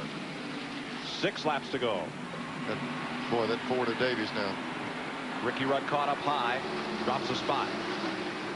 They better gang up on that 28 if they plan to beat him. But I'll tell you one thing. You see that 3 car out there, that's one of the toughest cars in the world to beat in this kind of race anyhow. It's probably going to take a combination. It's going to take Dale running hard as he can, and Kyle Petty put some heat on the second place car also. A lot of heat in midfield as Ricky Rudd and Jeff Bodine battle. Rusty Wallace getting work side by side right behind them. And up front, it's heating up. Here comes Kyle. Kyle making a move inside. And here comes Kulwicki with him. Now, this is if they get racing side by side, Dale's going to break away on they start this. 4 laps to go. This time, Kyle and Davey hit. But Kyle completed the pass. And Davies dropped back about 3 car lengths. Kulwicki's going to make a run on him. Kulwicki and Schrader side by side now. That's 4th place. Davies got a lot of push in this car. He's on the bottom. He's using a lot of brake to hold it down there, but he just cannot go in the second part of the front. There's Alan Kulwicki running Kenny Schrader hard. That's for 4th place. Chevy versus Ford. Chevy, Pontiac, Ford, Chevy, and Ford. 3 laps to go. I'll tell you what, Kyle's pulling up on Dale. His car works well on the bottom of the racetrack. You know yourself, but catching him is one thing, passing him is another. It's the name of the game. Nobody has won this race more than once except Dale Earnhardt, 87 and 90. Kyle's car right here on the bottom. We got a picture right here with Kulwicki racing side by side, but Kyle was able to gain the 3 and 4 on Dale. Great side-by-side battle for Ford. Kulwicki and Schrader. 2 to go. Phil Elliott pulling up right with them. And up front, Earnhardt and Kyle Petty are separated now by only 2 car lengths. Wow. Davey Allison shuffled back a bit, but he's gaining. This is only right. Saturday night racing. Yeah, and I'm telling you, it's going to come down to the last lap. You stretch this field like a big rubber band, and it's got to snap back together again, and that's just what it's doing. White flag, 1 lap to go. He's going to get a shot at him. Kyle Petty is there. He is just a car length back of Earnhardt. Davey Allison coming up, but I don't think will be a factor. Kyle just hauls it off the corner. He's got the inside. He's up to Earnhardt's bumper. Earnhardt takes it. They're off the racing service down on the flat part of the racetrack. Look out. Here we go. And it's Kyle Petty. Kyle Petty coming to the checkered flag. Here comes Davey Allison to the bottom. It'll be the finish everybody was waiting for. They crashed past the finish line. They have crashed into turn number 1. And Davey Allison is in a shower of sparks. He won the race, but he sure paid the price for it. What a finish, Mike, I'm telling you. The lead swapped 3 times on the last quarter mile of the racetrack. Unbelievable. Unbelievable. Talk about one hot night. Oh, we got to look at this again. And we'll be back to do it right after these messages. Did this live up to its billing or what? Wow. Don't leave. Exclusive live coverage of the Winston is being brought to you by Smooth Busch Beer and easy drinking Busch Light. A hot night of racing under a full moon, and it ends unbelievably. Davey Allison is pinned in his Texaco Haviland Ford. They're going to have to remove some sheet metal to get him out and get him to victory lane. And that finish, Earnhardt, Kyle Petty, Davey Allison, just unbelievable. Let's have another look. This was after they got together. They tangled up going into third turn. Dale goes high. Kyle got down under him. They made contact going into 3, and this started. Alan Kawicki had to slam on the brakes, and he finally got out of it. Here's the finish. Kyle Petty coming to the line. They get together right there. Ooh. And it's not over yet. Oh, he hit hard. Slam the driver's side up there pretty good against the door. They might just be taking precaution. Davey's ribs had been bothering a good little bit anyway. They might just be really careful getting him out. I noticed something there. He released the brake, so he was conscious. He released the brake. You notice the wheel turning, and then he locked it back. So he was driving it when it rolled to a stop. There is a huge commotion around the Kyle Petty and Dale Earnhardt cars at the gas pumps, to say the least, where the cars come after a race is over, before post-race inspection. That machine they're using right there on Davey's car, you can see it just snips those roll bars in 2. And they'll just lift him directly out through the top of the car, see him, and they're moving around. Here's Randy Pemberton. Well, we're down here with Dale Earnhardt. Dale, there's been some exciting finishes in this race, none more so than this one. What happened up there between you and Kyle, and what else did you see? Well, it didn't much happen between Kyle and I. I think it happened between Dave and them. We pushed us a bit off, too, and Kyle got his nose under us. And, you know, that's all it was. I tried to hold him down the back straightaway. And we went in 3 down there. He just took a little more than I wanted to give, and that's all it was to it. Are those the rules of the Winston? I don't know about the rules. As racing, he was trying to win. I was, too. Okay, thanks, Dale. Maybe next year. 2-time winner Dale Earnhardt. Now, there's a gentleman. Here's a fellow who had a great time. He actually, I believe he got in there, just got in there real hot. You know, Kyle's right there. Just like I said, we saw him down the back straightaway, totally off the racetrack on the apron racing to protect that spot, and they just used up the room. And here it looks like Kyle got a little bit loose right there, and lets Davey get his foot in the door. And once you get the foot in the door, I don't guess you're going to take it. These two really slam together. There. And then he looks like he got him back right in there. Yep. Well, the first of that was racing, but the second part? No comment. Hard to say. I'm sure in a heat of battle, anything can happen. And tonight, everything happened. Well, I'll say this. I don't think either one of them would do that on purpose. No. If they bump together, and I tell you, you don't know what a car does after you touch like that. They can run back into each other, and it looks like he meant to do it. And certainly, I'm sure he didn't mean to do that to David.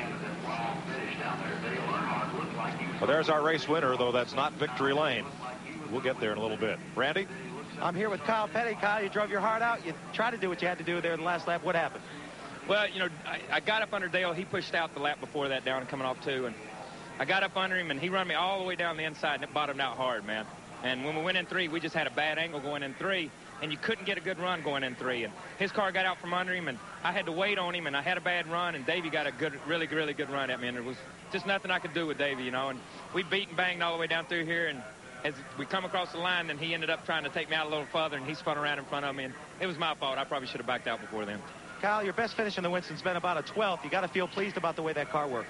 Well, yeah, it worked really, really good. You know, I can't say enough about Robin Pemberton and John Wilson. You know, the motor was great. It was a little hot the first 30 laps, and the car pushed. And we come in, we took some tape off the front, and Robin made a few adjustments, you know, they worked. And they worked really good the second 30 laps. And we made one more adjustment that worked really good the last 10 laps, and we just come up short. Okay, thank you, Kyle. Let's go back upstairs to Mike Joy. Thanks, Randy. Now, I did not mean to imply that Kyle had turned Davey around. Two cars racing hard and trying to get squared away there, and things happen. Davey Allison wins it. Kyle Petty, Kenny Schrader. We're back at Charlotte Motor Speedway. Davey Allison has been helped from his car. And rather than Victory Lane, he's going to be transported over to the infield care center. Larry McReynolds going to make the trip with him. And our pit reporters will talk to somebody on that crew and get an update from the scene. But what a wild ending to Stock Car Racing's all-star event. And look at the grandstand.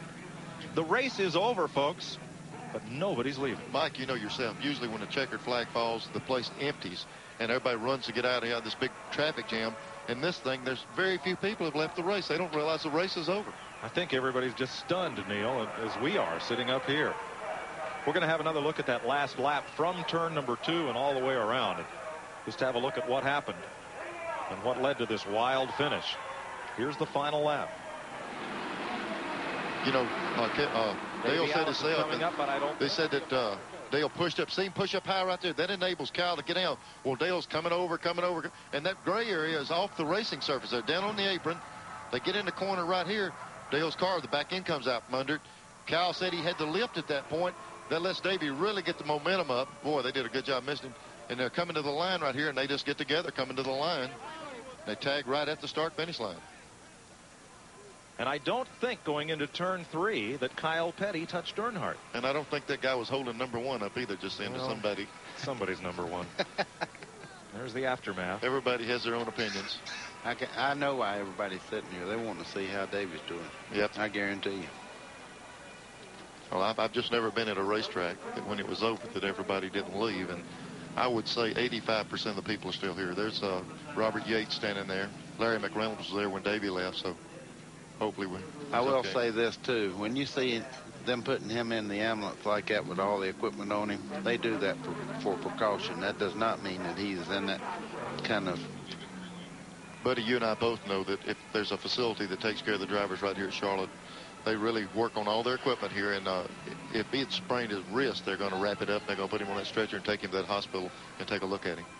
They have a huge pyrotechnic display scheduled for Victory Lane, and right now the celebration is without its guest of honor.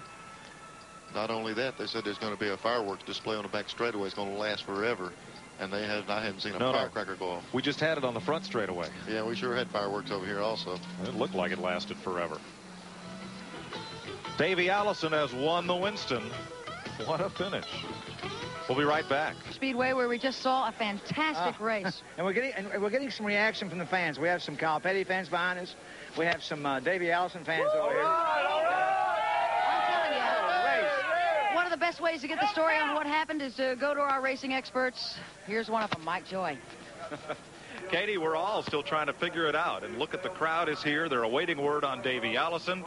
We've heard from Dale Earnhardt and Kyle Petty. And gentlemen, looking at the replays up in turn number 3, to me it did not appear as if Kyle got into Dale Earnhardt. Well, I think you heard Dale stand right there and tell everybody that it was just hard racing. He moved over to the inside, protected the lane, and made Kyle go in real low. They both pinched their car down so low in the corner they couldn't make the entry they wanted to. And Kyle lost momentum. Dale slid the back end out, and it was from there on, it was all just up in the air. Here's a look at it. This is the part where they were talking about moving over. They got way down the bottom of the racetrack. The proper entry to the corner is from the outside of the wall and dive low. They couldn't make that entry. You don't even see Davey Allison in the picture. What happened is this move protected it, didn't Buddy? Right at that area. It's hard to see whether he might have given him a little brush or not. I don't think he did. What he did, he got so close that it took the air off the rear of the spoiler there and let the car get real light getting into the corner. And then when Kyle rolls out of the throttle, Davey Allison is right there. And we go to the finish. Let's go to Randy Pemberton. Guys, behind me is the infield medical center. Davey Allison was brought in by ambulance to the infield medical center.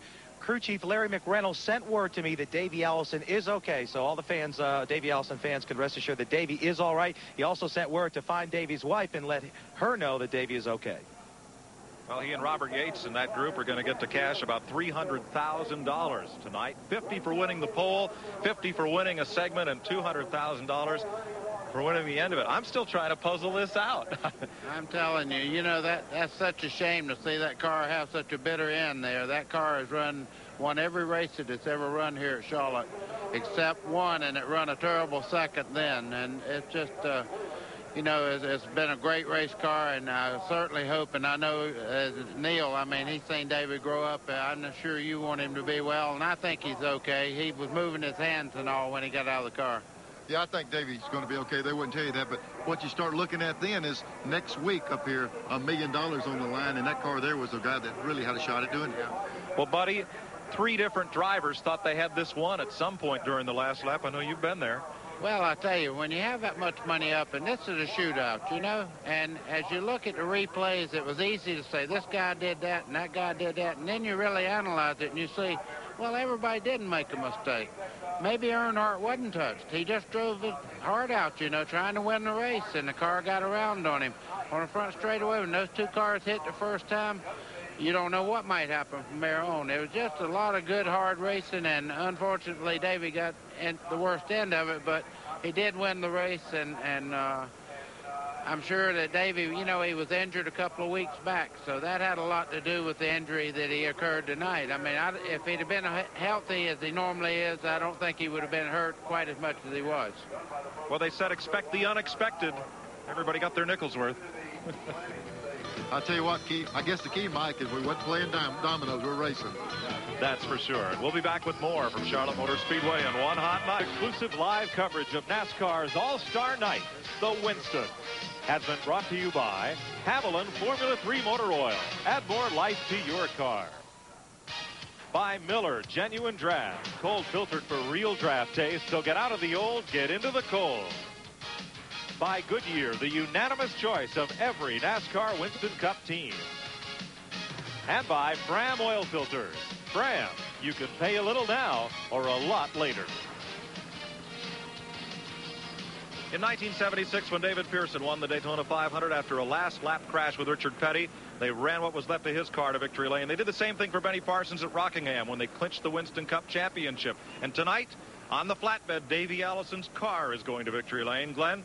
Well, Mike, you're seeing exactly what I'm seeing. They're unloading that beaten, battered Ford Thunderbird up here in victory lane. I guess the car that's had that much success here, they weren't going to deny it one final trip to victory lane. Well, as Neil said, or as Randy said, all the word is good about Davey. We have latest word that he is on his way up here, but right now the car is receiving all the accolades. They're moving it in on the hoist. It's going to be here in victory lane waiting on Davey. I really hate to see that happen to that race car because it was really fantastic here, but I don't think we'll see it next week or anytime soon for that matter. Well, it's a $300,000 race car tonight. There's Robert Yates, the car owner. Robert Yates was telling him to take the car out of victory lane. He didn't want to drag it off. He's got to have mixed feelings. Let's have another look at what happened on the last lap on One Hot Night. Okay, Earnhardt pushed out a little bit, and Kyle went to the bottom. He ran him all the way down in the stay drive there, and they were very close getting into this corner. I don't think he touched him. He took a little air off the spoiler there. Neil coming down for the... And here we go. They come into the start-finish line. There was Davey getting to the inside. They clipped right across the start-finish line, and he just couldn't keep the car under him and turned it around and backed it up in the wall. And that was the hot Saturday night right there, One Hot Night with all the sparks. We'll take you down through the order of finish. Dale Earnhardt did not make it across the line, so Kyle Petty finishes second. Kenny Schrader, Ricky Rudd, Bill Elliott came up to fifth at the finish. Rusty Wallace, Alan Kulwicki, Ernie Irvin, Richard Petty, and Terry Labonte. Then Darrell Waltrip, Harry Gant, Jeff Bodine. Earnhardt awarded 14th as Michael Waltrip was 2 laps down, and Mark Martin further back. Dave Mader, there's Martin, and the 3 cars that finished this event in the garage area. They are going to conduct the victory lane ceremonies. Robert Yates is there representing the Texaco Haviland team. Glenn Jarrett's in the middle of that tumult somewhere. tried to get the car in, and I guess they couldn't. It wouldn't roll in off the rollback truck. Unbelievable. Mike, it looked like the guy that stopped it. They were backing the car off the truck, and Robert Yates motioned for him to load it up and carry it on back down. Let's find out from Glenn Jarrett. We're standing by with Robert Yates, the team owner. First of all, we want to know, is Davey okay? Yeah, Davey's okay. It did knock him out, momentarily, but he says he's fine. He won the race. He, gave a big thumbs up when we told him he won. They're going to take him over to the hospital, and they've got a neck brace on him, but he says he feels okay. Everything's working all right. But they'll do all the scans and X-rays and try to get him ready for the 600. Well, the next order of things is to say congratulations on a great victory. Have you ever seen anything like that in all your years of racing? I've seen a lot of action, more than I like to see. That's a little bit more than I wanted to see. It's a little bit easier to take since we did win, but we need to work on the car and make it a little bit better. We don't like to run that close with other cars. Well, what about poor old 007? Doesn't look like it'll be around for a while. Well, we've just built a brand new car at the shop, and same guys that built 007 built this car, and probably put some little new technology, little 92 stuff in it. Maybe it'll be better than 007. Well, thanks a lot, Robert. Congratulations again. These folks want to celebrate.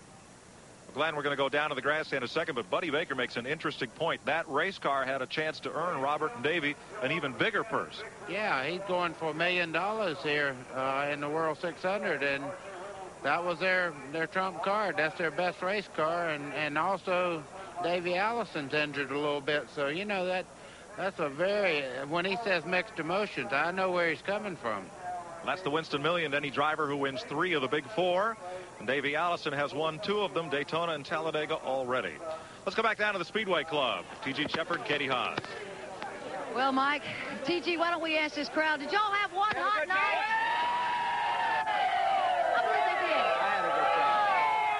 This was a fantastic night, and there's still a whole lot of fans in the grandstands. Well, it was a historic night. Under the lights made it even more spectacular. It did look all the more awesome under the light. And another thing that I noticed tonight, a lot of people in the stands taking the pictures. It looked like fireworks going off constantly. So this was definitely I've been going to races freeze. 15 years. I've never been to one that's more exciting. I mean, the finish, I think, just says the whole day, topped off the whole day. Well, TG, a whole lot of people enjoyed meeting you tonight. Well, I had a good time. I really did. I hope to do it again. Well, you will. And hopefully more under the lights right here at Charlotte Motor Speedway. We're hoping maybe we could get a little fireworks in there tonight. Oh, I can't wait to see that. Hopefully that will work. We're not sure. We're going to see. I don't know if they'll remember seeing the fireworks or not. Yeah, I would think we've seen plenty of fireworks tonight already. Mike, back to you. I think we have, Katie, and thanks to both of you for a great job running around there with the fans and giving us an extra special viewpoint of this event. You see these great lights around Charlotte Motor Speedway? Well, I promise you, nothing like this has ever been attempted, and we thought we'd give you a look inside how the lighting of Charlotte came to be. Joe Crookham and Myron Gordon's Musco Lighting Company have won Academy Awards and Emmys. They've lit the Super Bowl, the Statue of Liberty, and the baseball field and Field of Dreams. But no one had ever attempted a project like this. This would be the equivalent of about 10 or more Super Bowls simultaneously. I guess I can put it in some perspective. It was, I believe, 24 semi-loads of equipment that it took to put the lighting in down here. And as far as total magnitude of the project, there's more lights down here than there are street lights in our hometown of 10,000 people back in Iowa. The 2 million watts of light are produced by 1,200 fixtures. There's over 75 miles of wiring, 160 tons of steel, and they do this all with mirrors. 2 miles of mirrors, because Myron had to keep the lights out of the eyes of both the drivers and the spectators. You need to have light basically in the direction that you're looking. And for the drivers, that's one direction. For the spectators, for TV people, that's another direction. So the mirrors are designed to give very pinpoint lighting, very precise cutoff so that we can get light available for all those uses. The technology developed for the Charlotte Motor Speedway could end up being technology that affects roadways all over the country. Look at the grandstand here at Charlotte Motor Speedway. The people here still a bit stunned from this amazing finish, and they are not leaving. They're sitting here just kind of sharing the moment among themselves and talking about what happened. maybe about what might have happened if things had been different, and they have memories they'll keep for a long time. I think T.G. Shepard said it best right at the top of the telecast. He says, if you're not a race fan, in 4 hours you will be. Buddy? Well, all I got to say is I've been to many, many, many races in my lifetime, and I don't think I've ever seen anything as exciting as tonight's race. Now, for a fellow who climbed out of his car, kissed it, and jumped on top of winning the Daytona 500, that's something. Well, I tell you, what else could have happened? I mean, this was excitement. That's what the Winston is, excitement. Glenn Jarrett? Well, I have to go along with everything you guys are saying. I've been coming to races here at Charlotte Speedway for a long, long time. I've never seen a finish like that, never seen a spectacle like this. I have a feeling we're going to see a lot of races at night, particularly from Charlotte Motor Speedway. Randy? Well, this race was designed to do just what it did today, this evening. It's the thrill of victory for some. It's Davey Allison and their team, and the agony of defeat for others, and they proved it here tonight in Winston. Neil Bonnet? Mike, I tell you what, I think that the fans, the reason they're sitting there like they are right now is they wait and they keep thinking Davey Allison is going to come to victory lane. They want to see him come in victory lane, and we were just told that they took him out here in a helicopter to check him. They saw the helicopter leave a while ago, and everybody stood up and gave a big round of applause, and they weren't even sure he was in it. So I think everybody's shell-shocked. It was a heck of a darn race, I'll tell you. Davey has been transported to the hospital for observation, hopefully just as a precaution. He won't be going to victory lane. They have to give away all that money without him. But, fellas, maybe for the closing music of this, we got some neat music picked out, but maybe we ought to have Hammers Can't Touch This, because I don't think you could. I don't think you could do anything that could equal this. Well, the last time Davey Allison run a race car when he was hurt, he won the race at Wilkesboro, so he'll be here. He's a tough little fella, and all of us, I wish him a fast recovery and be out here next week with a chance to win. Neil, you think our heart could stand to do this again next year? I'm telling you what, it gets better and better, and I bet you the Yates bunch goes back and builds 008 to replace 007, and it'll probably be as fast as this other one. Well, if you've never heard the superstition about racing at night under the full moon, it certainly gained all the credence it ever needed here tonight. One hot night in Charlotte certainly lived up to its billing as Davey Allison wins the Winston and $300,000. The car goes home in a basket. Kyle Petty is second. Ken Schrader is third. And they've still got a whole week to go racing here at Charlotte Motor Speedway. For Buddy Baker, Neil Bonnet, and the rest of our team, I'm Mike Joy. Good evening from Charlotte Motor Speedway.